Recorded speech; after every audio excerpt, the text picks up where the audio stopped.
வல்லமை பொருந்திய என் அன்பு சகோதர சகோதரி வழக்கறிஞர் சொந்தங்களே, உங்கள் அனைவருக்கும் இனிய மாலை வணக்கம். இன்றைய அற்புதமான மாலை பொழுது வேளையில் நம்முடைய ப்ரோலிட்டேர் பீடிஎஸ் குழு வழங்கும் இன்றைய மாலை நேர சிறப்பு வகுப்பு the prize chits and money circulation act 1978 என்ற சிறப்பு தலைப்பின் அடிப்படையில் வகுப்பு எடுக்க வருகை புரிந்துள்ளவர் நம் அனைவருக்கும் மிகவும் பரிச்சயமானவரும், நமக்கு தொடர்ந்து பல வகுப்புகளை அளித்துக் கொண்டு இருக்கக்கூடியவரும், தமிழ்நாடு மற்றும் புதுச்சேரி பார் கவுன்சில் மற்றும் மனிதநேயம் ஐஏஎஸ் அகாடமிக்கு இணைந்து நடத்தக்கூடிய நீதிபதி தேர்வுக்கான பயிற்சி மையத்தினுடைய சிறப்பு பயிற்சியாளரும், மாண்பு பொருந்திய சென்னை உயர்நீதிமன்ற வழக்கறிஞர் ஆர் சித்ராதேவி மேடம் அவர்களை நம்முடைய குழுவின் வாயிலாக வரவேற்பதில் மகிழ்ச்சி அடைகிறேன். Welcome madam. இன்றைய அற்புதமான நிகழ்வினை இனிதே துவங்குமாறு அழைக்கிறேன். Welcome madam. ஸ்டார்ட் பண்ணலாம் madam. Thank you sir. Thank you.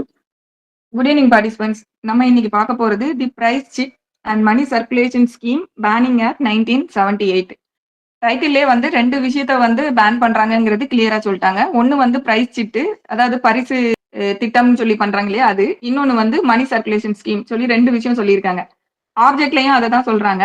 Price chit இல்லனா மணி சர்க்குலேஷன், இதை வந்து நடத்துறது இல்லனா இதை ப்ரமோட் பண்றது இல்ல இது தொடர்பு பட்ட மற்ற விஷயங்களை வந்து பேன் பண்றதுக்கான ஒரு சட்டம் அப்படிங்கறத வந்து ஆப்ஜெக்ட்ல சொல்லியிருக்காங்க. ஓகே, சோ ஆக்டோட ஆப்ஜெக்ட்லயே prize chit and money circulation scheme இது தொடர்பு பட்ட விஷயங்களை நடத்துறதையும் சரி இல்ல ப்ரமோட் பண்றதையும் வந்து பேன் பண்ணணும், அதற்கான ஒரு சட்டம்ங்கிறது ஆப்ஜெக்ட்ல சொல்லியிருக்காங்க.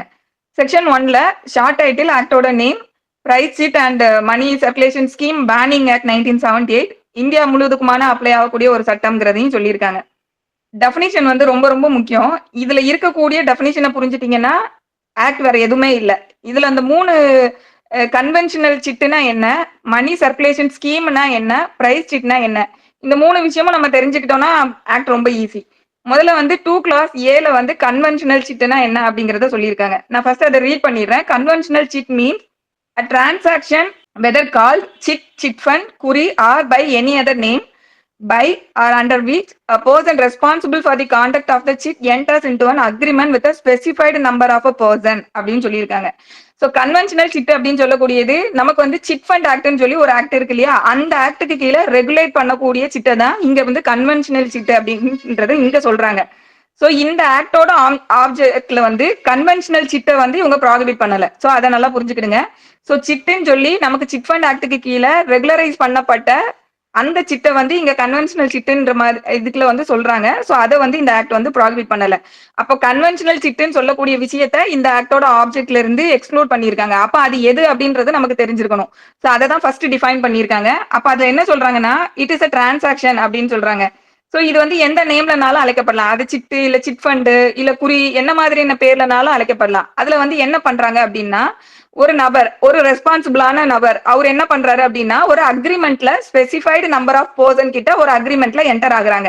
சோ அந்த ரெஸ்பான்சிபிள் பர்சன் சொல்றோம் இல்லையா, அந்த ரெஸ்பான்சிபிள் பர்சன் தான் அந்த சிட்டு இல்லைன்னா அந்த சிட் ஃபண்டுன்னு சொல்லக்கூடிய அந்த பிசினஸோட கான்டாக்டை வந்து மேனேஜ் பண்ண போகக்கூடிய நபர்.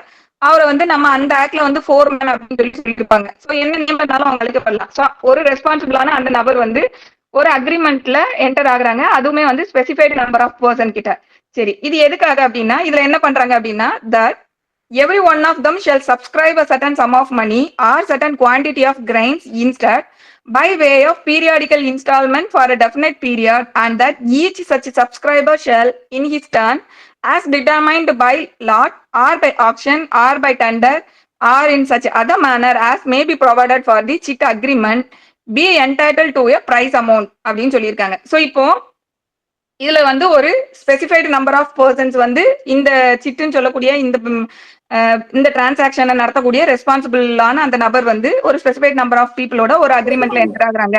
என்ன அப்படின்னா ஒவ்வொருத்தங்களும் வந்து ஒரு சர்டன் சம் ஆஃப் மணியை வந்து அதுல வந்து அவங்க சப்ஸ்கிரைப் பண்ணணும். சப்ஸ்கிரிப்ஷன் இந்த சென்ஸ் நம்ம வந்து இப்போ சிட்டு நம்ம ரெகுலரா பாத்திருப்போம். சிட்ல என்ன பண்ணுவாங்க, இப்போ ஒரு 1 லட்ச ரூபாய் சீட்டுனா அதுல எத்தனை பார்ட்டிசிபென்ட்ஸ் இருக்காங்களோ அவங்க ஒவ்வொருத்தங்களும் மந்த்லி அதை ஈக்குவலா டிவைட் பண்ணி கட்டுவாங்க இல்லையா. ஸோ அந்த மாதிரி ப்ரெஸ்கிரைப்டு நபர் இருக்கணும். அவங்க வந்து ஒரு சர்டன் சம் ஆஃப் மணிக்கு வந்து அதுல வந்து சப்ஸ்கிரைப் பண்ணி ஒரு அக்ரிமெண்ட்ல என்டர் ஆயிருக்கணும். இந்த பேமெண்ட் வந்து பீரியாடிக்கலா வந்து by way of periodical instalment for a definite பீரியட்னு சொல்லியிருக்காங்க. ஸோ மோஸ்ட்லி வந்து மந்த்லி கட்டுற மாதிரியானது நம்ம நடைமுறையில பாக்குறோம். இது வந்து ஒரு பர்டிகுலர் டெஃபினட் பீரியடாவும் இருக்கும். இத்தனை மாசத்துக்கு அப்படிங்கிற மாதிரி தானே அதை வச்சிருப்பாங்க. ஸோ அந்த மாதிரி டெஃபினட் பீரியடா இருக்கும்.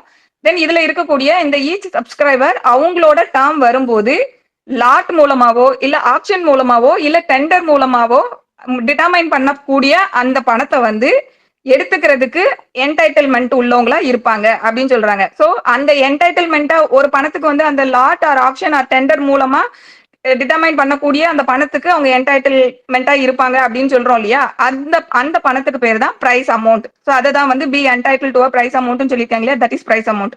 ஸோ இந்த பிரைஸ் அமௌண்ட் வந்து எப்படி கால்குலேட் பண்ணணும் அப்படிங்கறத எக்ஸ்பிளனேஷன்ல சொல்லியிருக்காங்க. ஸோ கன்வென்ஷனல் சிட்டுன்னு சொல்லக்கூடியது இப்ப நம்ம பார்த்த இந்த இன்கிரீடியன்ட் எல்லாமே இருக்கணும். இதுல வந்து பிரைஸ் அமௌண்ட்னா என்ன அப்படிங்கிறது எக்ஸ்பிளனேஷன்ல சொல்லியிருக்காங்க. ஸோ எக்ஸ்பிளனேஷன்ல prize amount shall mean the amount by whatever name call arrive at by deducting from out of the total amount paid or payable at each instalment by all the subscriber. இதை சொல்லிட்டு கீழே வந்து 2 விஷயம் சொல்லியிருக்காங்க. So அதுல இருக்கக்கூடிய எல்லா நபர்களும் அந்த இன்ஸ்டால்மெண்ட்டை வந்து அவங்க கட்டுனதுக்கு அப்புறமா அதுல இருந்து கீழே 2 விஷயங்களை டிடக்ட் பண்ணினதுக்கு அப்புறமா என்ன அமௌண்ட் வந்து வருமோ அந்த அமௌண்ட் தான் பிரைஸ் அமௌண்ட் சொல்றாங்க. ஸோ எதெல்லாம் டிடக்ட் பண்ணணும் அப்படின்னா the commission charge as service charge as the promoter or foreman or an agent. So அந்த அந்த சிட்டுன்னு சொல்லக்கூடிய அந்த பிசினஸை கண்டக்ட் பண்ணக்கூடிய ரெஸ்பான்சிபிளான நபர் இருக்காங்க இல்லையா, அவங்கள ப்ரொமோட்டர்னு சொல்லலாம், இல்ல ஃபோர்மேன் சொல்லலாம், இல்ல ஏஜென்ட்னு சொல்லலாம், what ever name called. So அவங்களுக்கு வந்து ஒரு சர்வீஸ் கமிஷன் சொல்லிட்டு ஒரு சர்வீஸ் சார்ஜ்னு சொல்லி கமிஷனா வந்து ஒரு அமௌண்ட்டை டிடக்ட் பண்ணுவாங்க. தென் அடுத்து any sum which a subscriber agrees to forgo from out of the total subscription of each instalment in consideration of the balance being paid to him. So இதுல என்னன்னா அடுத்து என்னன்னா சப்ஸ்கிரைபர், அதாவது முதல்ல வந்து ப்ரொமோட்டர் ஆர் ஃபோர்மேனோட service சார்ஜ்ன்றதுக்கு கீழே கமிஷன் அந்த பணம் கமிஷன் சொல்லி கழிக்கக்கூடிய பணம். அதுக்கப்புறம் எதை கழிக்கிறாங்க அப்படின்னா இந்த சப்ஸ்கிரைபர் இருக்காங்க இல்லையா, அந்த சப்ஸ்கிரைபர் அந்த ஒரு மாச வச்சுட்டுனா அந்த ஒரு இன்ஸ்டால்மெண்ட் அந்த இதுலயும் அவங்களே வந்து முன்கூட்டியா வந்து ஃபார்கோ பண்றாங்க, அக்ரி டு ஃபார்கோ அப்படின்னு சொல்றாங்க. ஒரு பர்டிகுலர் அமௌண்ட்டை வந்து டிடக்ட் பண்ணிக்கிறதுக்கு அவங்களே அக்ரி பண்றாங்க. ஸோ அக்ரிமெண்ட் வந்து அதுக்கு கன்சிடரேஷன் என்னவா, அவங்க எந்த கன்சிடரேஷனுக்கு அவங்க அதை அக்ரி பண்றாங்க அப்படின்னா consideration of the balance being paid to him அப்படின்னு சொல்றாங்க. ஸோ பேலன்ஸ் வந்து அவங்களுக்கு என்ன பே பண்ண போறாங்க, அதாவது இன் சிம்பிள் என்ன அப்படின்னா எனக்கு இந்த மாசம் லம்சமா கிடைக்கக்கூடிய ஒரு பணத்துக்காக நான் முன்கூட்டியே இவ்வளவு அமௌண்ட்டை நானே விட்டு கொடுக்குறேன் அப்படின்னு சொல்லி அவங்க கைவிடக்கூடிய அந்த பணம். ஏன்னா இப்போ ஒரு 20 மந்த்ஸ்க்கான ஒரு சீட்டு அப்படின்னு சொல்லும் போது 20 மாசம் கழிச்சு எடுக்க வேண்டியதை அவங்க முன்னாடியே எடுக்கிறாங்க இல்லையா, அப்ப அந்த மாதிரி ப்ரையராவே எடுக்கிறதுக்காக அவங்க விட்டு கொடுக்கக்கூடிய அந்த முன்னாடியே லம்சமா ஒரு பணத்தை வாங்குறதுக்காக அவங்க விட்டு கொடுக்கக்கூடிய ஒரு அமௌண்ட். ஸோ இதுதான் கன்சிடரேஷன் இந்த ரெண்டுக்கும். ஸோ இந்த அமௌண்ட்டையும் அந்த கமிஷனருக்கு கமிஷன் சொல்லக்கூடிய ஃபோர்மேனுக்குள்ள கமிஷனையும் கழிச்சதுக்கு போக மீதி வரக்கூடிய அமௌண்ட் தான் பிரைஸ் அமௌண்ட் அப்படிங்கிறத இந்த டெஃபினிஷன்ல 2A வந்து டிஃபைன் பண்ணியிருக்காங்க. ஸோ இது வந்து நமக்கு சிட் ஃபண்ட் ஆக்டுக்கு கீழே வருது. ஸோ அது வந்து ப்ராஹிபிட்டடான ஒரு விஷயம் கிடையாது. ஸோ அப்ப இதுல வந்து என்னெல்லாம் இருக்கணும் அப்படின்னா கிரெட்ஸ் என்னங்கிறது என்னெல்லாம் இருக்கணும்ன்றது சொல்லிடுறேன். ஃபர்ஸ்ட் வந்து ஒரு மியூச்சுவல் சேவிங் கம் கிரெடிட் அரேஞ்ச்மெண்ட்ன்ற மாதிரி இது இருக்கும். என்னன்னா நமக்கு அதுல ஒரு சேவிங்ஸாவும் இருந்த மாதிரி இருக்கும், கிரெடிட் அரேஞ்ச்மெண்ட் அந்த மாதிரி. ஸோ அந்த நேச்சர்ல இருக்கக்கூடிய ஒரு சிட்டு தான் இது. இதுல வந்து ஒரு ஆர்கனைசர்ன்ற நேம்ல ஒரு ஃபோர்மேனோ யாரோ ஒருத்தங்க இதை கண்டக்ட் பண்றதுக்கான ஒரு நபர், அந்த நபர் வந்து மத்த இதுல இருக்கக்கூடிய சப்ஸ்கிரைபர்னு சொல்லக்கூடியவங்களோட அக்ரிமெண்ட்ல இன்வால்வ் ஆவாங்க. என்ன அப்படின்னா அதுல அக்ரிமெண்ட்ல இன்வால்வ் ஆகக்கூடிய நபர்களும் வந்து ஸ்பெசிஃபைடா இருக்கணும். அதுக்கப்புறம் வந்து அந்த இன்ஸ்டால்மெண்ட்னு சொல்லக்கூடிய அந்த அமௌண்ட்டும் வந்து ஃபிக்ஸட் சம்மா இருக்கணும். ஸோ இதெல்லாமே வந்து ஸ்பெசிஃபைடா இருக்கணும். தென் அடுத்து வந்து டியூரேஷனும் வந்து ஃபிக்ஸ்டு டியூரேஷனா இருக்கணும். பிரைஸ் அமௌண்ட்டும் வந்துட்டு ஒரு நபர் லம்சமா எடுக்கக்கூடிய அமௌண்ட் தான் வந்து பிரைஸ் அமௌண்ட். அந்த பிரைஸ் அமௌண்ட் அவங்க அந்த லம்சமா எடுக்கிறதுக்காக அது என்ன மெத்தட்ல வந்து அதை அவங்க செலக்ட் பண்றாங்கன்னா லாட் போட்டோ இல்ல ஒரு ஆப்ஷன் மூலமாவோ இல்ல டெண்டர் மூலமாவோ அந்த அமௌண்ட்டை வந்து டிசைட் பண்றாங்க. தென் அதுக்கப்புறமா வந்து இதுல வந்து இந்த பிரைஸ் அமௌண்ட்னு சொல்லக்கூடியதுல அந்த கமிஷன் கழிஞ்சிரும். அதுக்கப்புறம் இவங்க முன்னாடி அந்த பணத்தை எடுக்கிறதுக்காக கன்சிடரேஷனா ஒத்துக்கிட்டு அக்ரி பண்ணக்கூடிய அந்த ஃபோர்கோ அமௌண்ட். ஸோ இதெல்லாமே வந்து இந்த இதுல இருக்கக்கூடிய இன்கிரீடியன்ஸ். ஸோ இது என்னன்னா எசன்ஸ் என்ன அப்படின்னா இது வந்து ஒரு லாட்ரின்ற நேச்சருக்குள்ள வராது. ஸோ ஏன்னா இதுல வந்து எல்லாமே ஃபிக்ஸ்டா வந்து இருக்கு, எல்லாமே டிட்டர்மைண்டு. லாட்ரினா நம்ம வந்து சான்ஸ் பேசிஸ்ல வரும், அது வந்து கிடைக்குமா கிடைக்காதா தெரியாது, சான்ஸ் பேசிஸ்ல பியூர்லி சான்ஸா இருக்கும். இது வந்து அப்படி கிடையாது. ஸோ இது வந்து லாட்ரி பேசிஸ்ல இருக்காது. ஸோ இதுக்கு பேர் தான் வந்து நமக்கு வந்து இங்க கன்வென்ஷனல் சிட் அப்படிங்கிறதுல சொல்லியிருக்காங்க. அடுத்து 2B வந்து மணில என்னெல்லாம் இன்க்ளூட் ஆகும்னா cheque, postal order, demand draft, telegraphic transfer or money order அப்படிங்கறத சொல்லியிருக்காங்க. தென் 2 clause C பொறுத்த வரைக்கும் மணி சர்க்குலேஷன் ஸ்கீம்னா என்ன அப்படிங்கறத சொல்லியிருக்காங்க. So money circulation scheme means any scheme by whatever name called for the making of quick or easy money or for the receipt of any money or valuable thing as a consideration for the promise to pay money on any event or contingency relative or applicable to the enrollment of members into the scheme, whether or not such money or thing is derived from the entrance money of the member of such scheme or periodical subscription சொல்லியிருக்காங்க. இந்த மணி ஸ்கீம்னா இதுல இருக்கக்கூடிய ஒவ்வொரு வார்த்தைகளுமே ரொம்ப முக்கியம். எந்த நேம்ல, அதாவது ஒரு ஸ்கீம், அந்த ஸ்கீமுக்கு இவங்க என்ன நேம் வேணாலும் வச்சுக்கிடலாம். பட் அது வந்து அது எப்படி இருக்கு அப்படின்னா குயிக் மணி இல்லைன்னா ஈஸியா மணியை வந்து ஜென்ரேட் பண்ற மாதிரியான ஒரு ஸ்கீமா இருக்கு. அதுதான் குயிக் ஆர் ஈஸி மணி, அந்த நேச்சர்ல இருக்கக்கூடியது. அடுத்து என்ன சொல்றாங்க, அப்படி இல்லாட்டி for the receipt of any money or valuable thing as the consideration for a promise to pay money on any event or contingency relative or applicable to the enrollment of member அப்படின்னு சொல்றாங்க இல்லையா. So இது ரொம்ப முக்கியமான விஷயம். ஒன்னு quick R easy மணின்ற நேச்சர்ல வந்து அது இருக்கு. அப்படி இல்லாட்டி பணத்தை வந்து வாங்குறாங்க, பணத்தை ரிசீவ் பண்றாங்க, இல்லைன்னா ஒரு வேல்யூபிள் திங்க வந்து ரிசீவ் பண்றாங்க. அதுக்கு கன்சிடரேஷனா இவங்க என்ன கொடுக்குறாங்க அப்படின்னா ப்ராமிஸ் டு பே மணி தான் கொடுக்குறாங்க. பின்னாடி வந்து நாங்க வந்து பே பண்றோம் அப்படின்னு சொல்லி அந்த ப்ராமிஸ் கூட எப்படி இருக்கு அப்படின்னா அது வந்து கேரண்டியா இல்ல. அது வந்து ஒரு ஈவெண்ட்டையோ ஒரு கண்டிஞ்சன்சியோ வந்து பேஸ் பண்ணிருக்கு. அந்த கண்டிஞ்சன்சியும் எப்படி இருக்கணும், எதை தொடர்புபட்ட ஈவெண்ட் இல்லைன்னா எது தொடர்புபட்ட கண்டிஞ்சன்சியா இருக்கணும் அப்படின்னா நீங்க வந்து சப்சிக்வெண்டா ஒரு மெம்பர்ஸை வந்து இந்த ஸ்கீம்குள்ள நீங்க இன்ட்ரடியூஸ் பண்ணணும், என்ரோல் பண்ணி விடணும் அப்படின்னு சொல்லக்கூடிய கண்டிஞ்சன்சியை பேஸ் பண்ணிருக்கு. ஸோ அப்ப நீங்க அந்த மாதிரி நியூ சப்ஸ்கிரைபர்ஸை இல்லைன்னா நியூ மெம்பர்ஸை உள்ள என்ரோல் பண்ணி விட்டீங்கன்னா தான் உங்களுக்கு அங்க பணம் கிடைக்கும். So that is the core idea. அப்படி இல்லாட்டி உங்களுக்கு கிடைக்காது. ஸோ இந்த மாதிரி நேச்சர்ல லாஸ்டா என்ன சொல்றாங்கன்னா whether or not such money or thing is derived from the entrance money or the member of such scheme or periodical subscription. So இந்த மணியை பொறுத்த வரைக்கும் அது வந்து என்ட்ரன்ஸ் மணின்ற நேச்சர்ல வந்து அதுல சேரக்கூடிய மெம்பர்ஸோட என்ட்ரன்ஸ் மணின்ற நேச்சர்ல அது இருந்தாலும் சரி, இல்ல வேற ஏதாவது நேச்சர்ல இருந்தாலும் சரி, பீரியாடிக்கல் சப்ஸ்கிரிப்ஷனா அந்த ஸ்கீம்ல வந்து அது இருக்கு அப்படின்னா. ஸோ இப்போ இதுல வந்து என்ட்ரன்ஸ் மணி அப்படின்னு சொல்லும் போது இப்ப நான் ஒரு உதாரணத்துக்காக சொல்றேன். இப்ப வந்து நீங்க வந்து இந்த ஸ்கீம்ல வந்து ஜாயின் பண்ணணும்னாலே முதல்ல வந்து நீங்க ஃபர்ஸ்ட் இனிஷியலா இவ்வளவு அமௌண்ட்டை கட்டிடணும். அதுக்கப்புறமா நீங்க இப்ப வந்து நீங்க ஜாயின் பண்ணும்போது 1000 ரூபாய் மேண்டேட்டா கட்டணும். அதுக்கப்புறமா நீங்க ஒரு 5 பேரை சேர்த்து விட்டீங்கன்னா உங்களுக்கு நாங்க 5000 ரூபாய் தருவோம் அப்படின்றது. அப்போ இது வந்து ஒரு என்ட்ரன்ஸ் ஃபீஸ். அப்போ இவர் 5000 ரூபாய் இவர் 1000 ரூபாய் கட்டுவாரு. அதுக்கப்புறம் அவங்க இவர் சேர்த்து விடக்கூடிய 5 பேரை இவங்க சேர்த்து விடுறாங்க அப்படின்னா அந்த 5 பேரும் 1000 ரூபாய் கட்டுவாங்க. இவர் வந்து 5 பேரை சேர்த்து விட்டதுக்காக இவங்களுக்கு வந்து ஒரு கமிஷன் மாதிரி கொடுக்காங்க. சோ இப்படியே இது போய்கிட்டு இருக்கும். சோ இது வந்து என்ட்ரன்ஸ் மணின்ற நேச்சர்ல அவங்க வாங்குறாங்க. சோ இது வந்து இந்த நேச்சர்ல மட்டும்தான் இருக்கணும்னு அவசியமும் கிடையாது. அததான் வெதர் ஆர் நாட் அப்படிங்கறதையும் சொல்லியிருக்காங்க. சோ அந்த நேச்சர்ல இருந்தாலும் சரி, இல்ல அந்த நேச்சர்ல இல்லைனாலும் சரி அப்படிங்காங்க இல்லையா. இப்ப எப்போ அந்த நேச்சருக்கு இல்லாம போகும் அப்படின்னு பார்த்தோம்னா, இப்ப உதாரணத்துக்கு என்ட்ரன்ஸ் ஃபீஸ் வந்து ஃப்ரீன்னு போட்டிருப்பாங்க. நீங்க வந்து இந்த ஸ்கீம்ல ஜாயின் பண்றதுக்கு ஃபீஸ் எல்லாம் எதுவுமே தேவையில்லை, ஃப்ரீ தான். பட் நீங்க வந்து சில ப்ராடக்ட்டை மேண்டேட்டா நீங்க இங்க பர்ச்சேஸ் பண்ணணும் அப்படின்னு சொல்லுவாங்க. இப்ப வந்து இந்த ஸ்கீம்ல ஜாயின் பண்ணக்கூடிய ஒவ்வொருத்தங்களும் ஒரு 10,000 ரூபாய்க்கு இதுல கண்டிப்பா பொருள் வாங்கணும். அதுக்கப்புறமா நீங்க வந்து எத்தனை பேரை நீங்க இன்ட்ரடியூஸ் பண்ணி ரெக்ரூட் பண்ணி விடுறீங்களோ அதுக்கு தகுந்த மாதிரி நாங்க திருப்பி கமிஷன் கொடுத்துட்டு இருப்போம். சோ இந்த இடத்துல வந்து இது என்ட்ரன்ஸ் மணின்ற மாதிரி இல்ல, அதோட நேச்சர் வேற நேச்சர்ல இருக்கு. They are force to purchase the product அப்படின்ற நேச்சர்ல இருக்கு. சம்டைம்ஸ் வந்து சர்வீஸ் சார்ஜ் அப்படிம்பாங்க. அதாவது என்ட்ரன்ஸ் ஃபீன்ற நேமை மாத்திட்டு நாங்க என்ட்ரன்ஸ் ஃபீஸ் எல்லாம் எதுவும் வாங்கலங்க, இது வந்து ஒரு சர்வீஸ் சார்ஜ்ன்ற நேச்சர்ல வாங்குறோம், இப்படி நேமை மாத்தி சொல்லுவாங்க. சோ எந்த நேம்ல வந்து இது இருந்தாலும் சரி.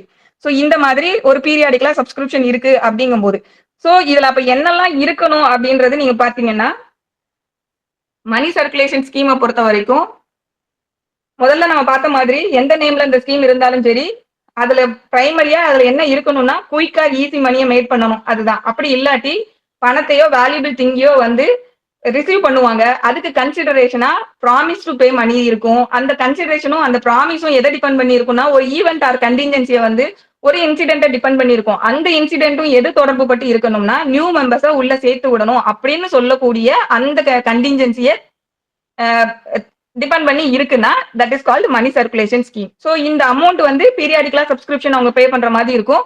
அது வந்து என்ட்ரன்ஸ் ஃபீன்ற நேச்சர்ல இருந்தாலும் சரி, இல்ல வேற எந்த நேச்சர்ல இருந்தாலும் சரி. ஸோ இதெல்லாம் சொல்லக்கூடியது மணி சர்க்குலேஷன் ஸ்கீம். ஸோ இது வந்து இப்பெல்லாம் கேள்விப்பட்டிருப்போம் மல்டி லெவல் மார்க்கெட்டிங் அப்படின்னு சொல்லிட்டு MLM அப்படின்னு சொல்லி நம்ம டே டு டே லைஃப்ல நம்ம கேட்டிருப்போம்.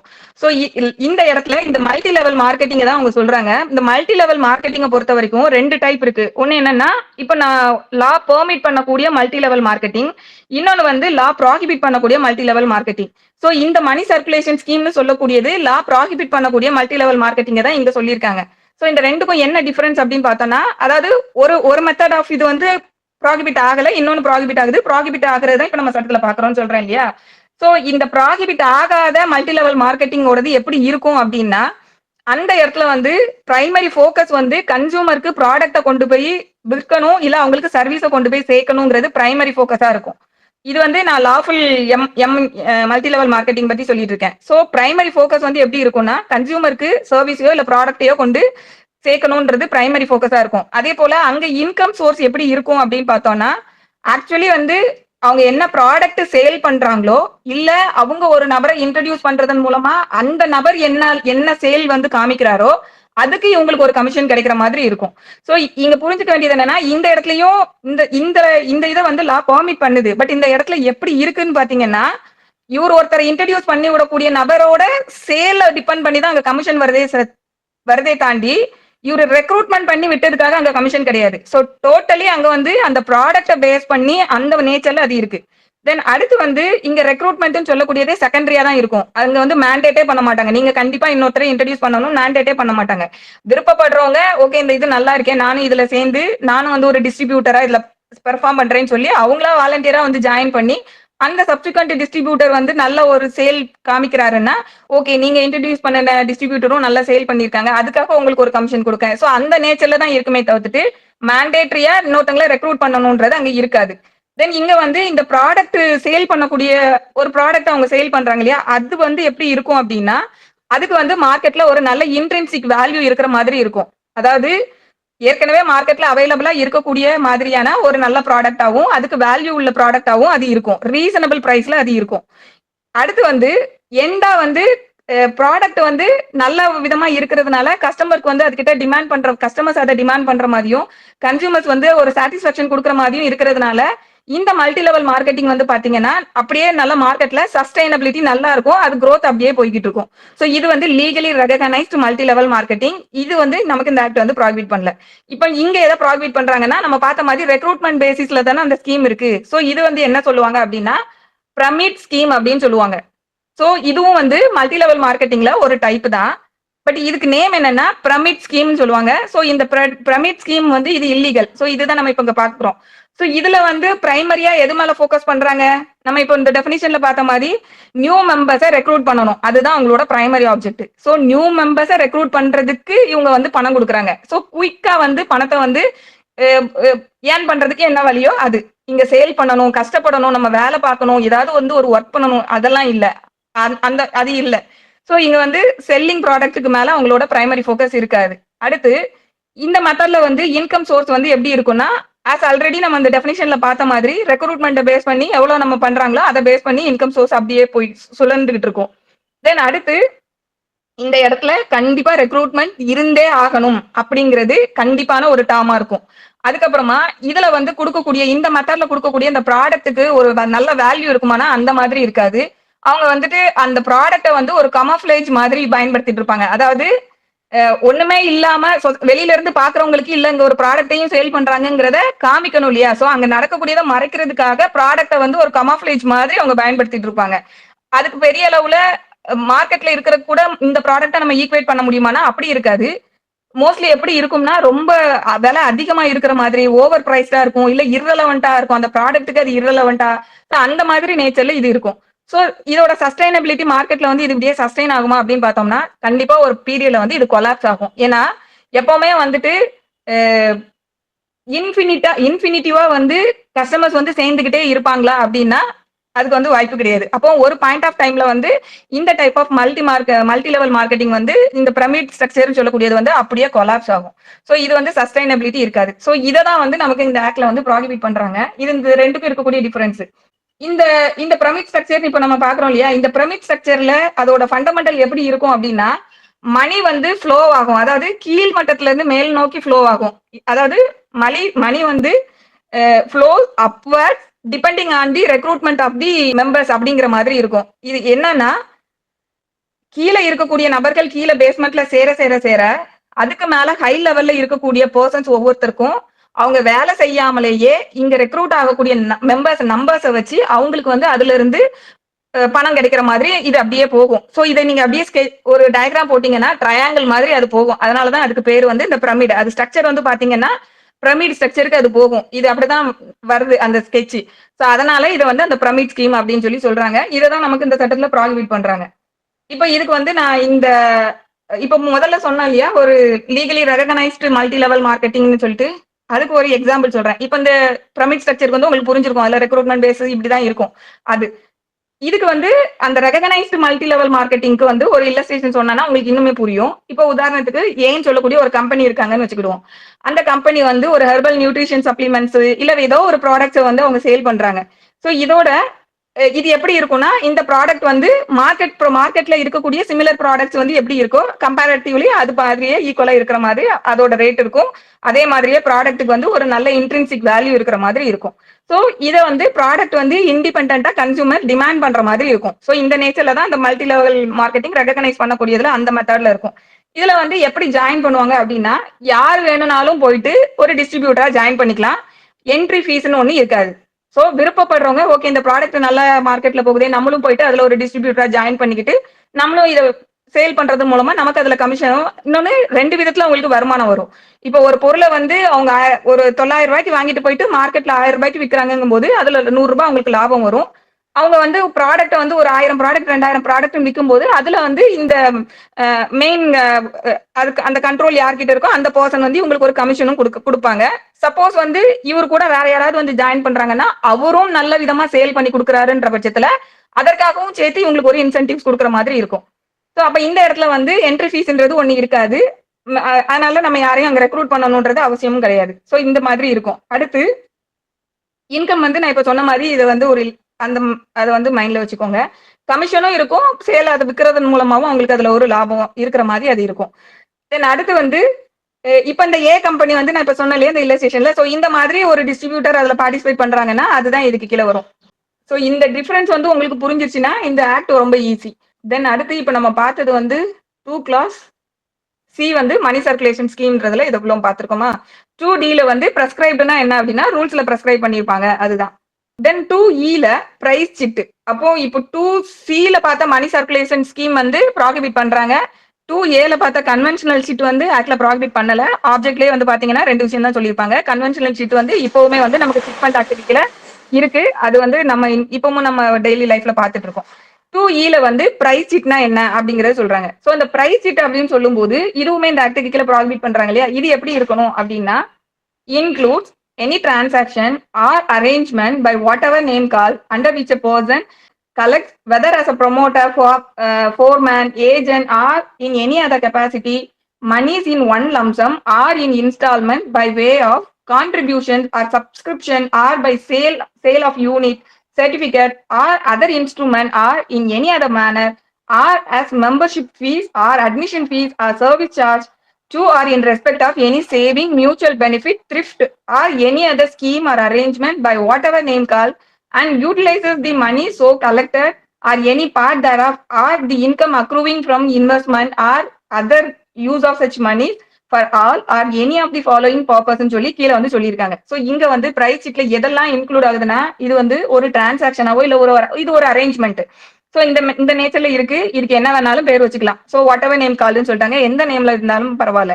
அது எப்படி ஃபங்க்ஷன் ஆகுது அப்படின்னா இதுலயும் வந்து ஒரு பர்சன் வந்து இன்சார்ஜா இருந்து பணத்தை வந்து கலெக்ட் பண்றதுக்காக ஒரு நபர் இருக்காரு. அவரோட நேம் வந்து ஒரு ப்ரொமோட்டர்ன்ற நேம்ல இருக்கலாம், இல்ல ஃபோர்மேன், ஏஜென்ட், இல்ல வேற என்ன நேம்ல வேணாலும் அவர் இருக்கலாம்.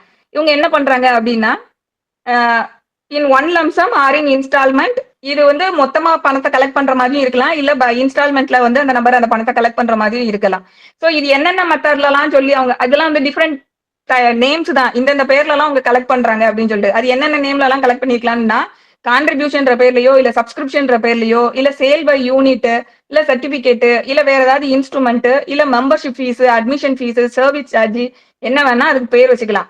இத சொல்லும்போது இவங்க முதல்ல வந்து ஒரு டிரான்சாக்ஷன் ஒரு அரேஞ்ச்மெண்ட்னு சொல்றாங்க இல்லையா, இந்த டிரான்சாக்ஷன் இல்ல அரேஞ்ச்மெண்ட்க்கு இவங்க வந்து இதை எப்படி கூட சொல்லிக்கலாம்னா இது வந்து ஒரு சேவிங்ஸ் அரேஞ்ச்மெண்ட், அதாவது நீங்க இதை பணத்தை போட்டீங்கன்னா ஒரு சேவிங்ஸ் மாதிரியான அரேஞ்ச்மெண்ட் அப்படி சொன்னாலும் சரி, இல்ல நீங்க இதுல பணத்தை போடுறதுனால உங்க நம்ம ரெண்டு பேருக்குமே நடுவுல ஒரு மியூச்சுவல் பெனிஃபிட்டுக்கான ஒரு அரேஞ்ச்மெண்ட் அப்படின்னாலும் அந்த நேச்சர்ல அப்படி சொன்னாலும் சரி, இல்ல த்ரிஃப்ட் அப்படின்னு சொல்லும் போது அதுவுமே வந்து ஒரு சேமிப்பு மாதிரியான ஒரு விஷயம். சோ அந்த மாதிரி எந்த மாதிரி இது இருந்தாலும் சரி, எந்த நேச்சர்ல இருந்தாலும் சரி, இதுல என்ன பண்றாங்க அப்படின்னா இதுல கலெக்ட் பண்றாங்க இல்லையா, லம்சமாவோ இல்ல இன்ஸ்டால்மெண்ட்லயோ கலெக்ட் பண்றாங்க இல்லையா, இந்த பணத்தை அவங்க எதுக்கு யூட்டிலைஸ் பண்ணுவாங்க அப்படின்னா utilises the money so collected or any part there or the income accruing from investment or other சொல்றாங்க. சோ அந்த கலெக்ட் பண்ண பணத்தை வந்தாலும் சரி, இல்ல அந்த பணத்தை வந்து திருப்பி அவங்க வேற எதுலயாவது போட்டு அதுல இருந்து பெனிஃபிட் ரெக்ரூட் ஆகி அந்த பணமா இருந்தாலும் சரி, எப்படி வந்தாலும் சரி, அது என்ன பர்பஸ்க்கு அவங்க பயன்படுத்தி இருக்கணும் அப்படின்னா giving or awarding periodically or otherwise to a specified number of subscriber as determined by lot, draw, or in any other manner, prizes or gifts in cash or in any kind, whether or not the recipient of the prize or gift is under a liability to make any further payment in respect of such a scheme or arrangement சொல்றாங்க. So இந்த பணத்தை எதுக்கு கொடுக்குறாங்க அப்படின்னு பாத்தீங்கன்னா பீரியாடிக்கலா இந்த பணத்தை வந்து கொடுக்குறாங்க. யாருக்கு?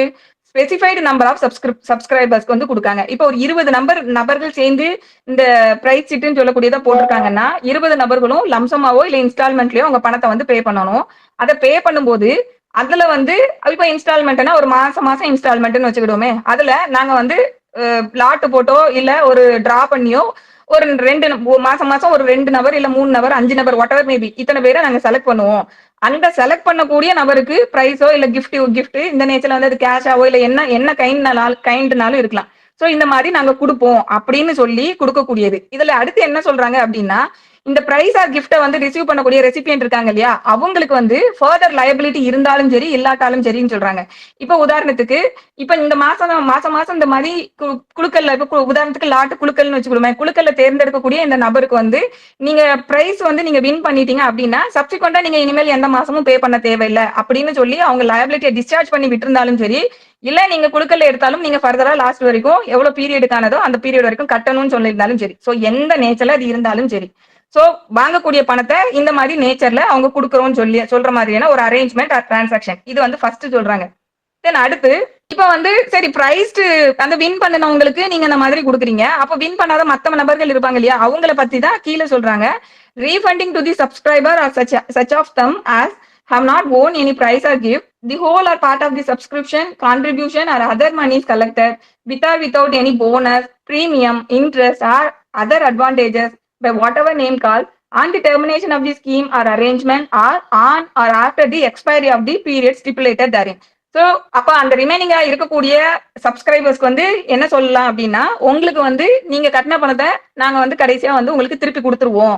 அப்படி திருப்பி கொடுக்கும்போது உங்களுக்கு அதுக்கு போனஸ் போட்டு கொடுப்போன்ற நேச்சர்ல இருந்தாலும் சரி, இல்ல போனஸ் இல்லாம இல்ல இன்ட்ரெஸ்ட் போட்டு இல்ல அதுக்கு ஏதாவது ஒரு பிரீமியம் போட்டு கொடுப்போம் இல்ல கொடுக்க மாட்டோம் என்ன நேச்சர்ல இருந்தாலும் சரி, சோ இப்படி இந்த பணத்தை வந்து நாங்க எப்ப திருப்பி கொடுப்போம்னா இந்த ஸ்கீமை வந்து நாங்க இடையில டெர்மினேட் பண்றோம்னா டெர்மினேட் பண்ணும்போதே உங்களுக்கு அந்த வின் பண்ணாத நபர்களுக்கு வந்து இந்த ஸ்கீமை வந்து நம்ம டெர்மினேட் பண்ணும்போது நாங்க கொடுத்துருவோம். அப்படி இல்லாட்டி இப்போ ஒரு 20 மாசத்து பீரியடுக்கு இதை போட்டிருக்காங்க அப்படின்னா அந்த பர்டிகுலர் அந்த ஸ்டிபுலேட்டட் பீரியட் முடியும் போது உங்களுக்கு நாங்க திருப்பி கொடுத்துருவோம். சோ இந்த மாதிரி டேர்ம்ஸுக்குள்ள வச்சு ஒரு அரேஞ்ச்மெண்ட் பண்ணி இந்த வேலையை பார்க்கக்கூடியதுக்கு பேரு தான் பிரைஸ் சிட் அப்படிங்கறத இதுல டிஃபைன் பண்ணியிருக்காங்க. ஸோ இதுல இருக்கக்கூடிய ஒவ்வொரு வார்த்தையுமே வந்து முக்கியமானது.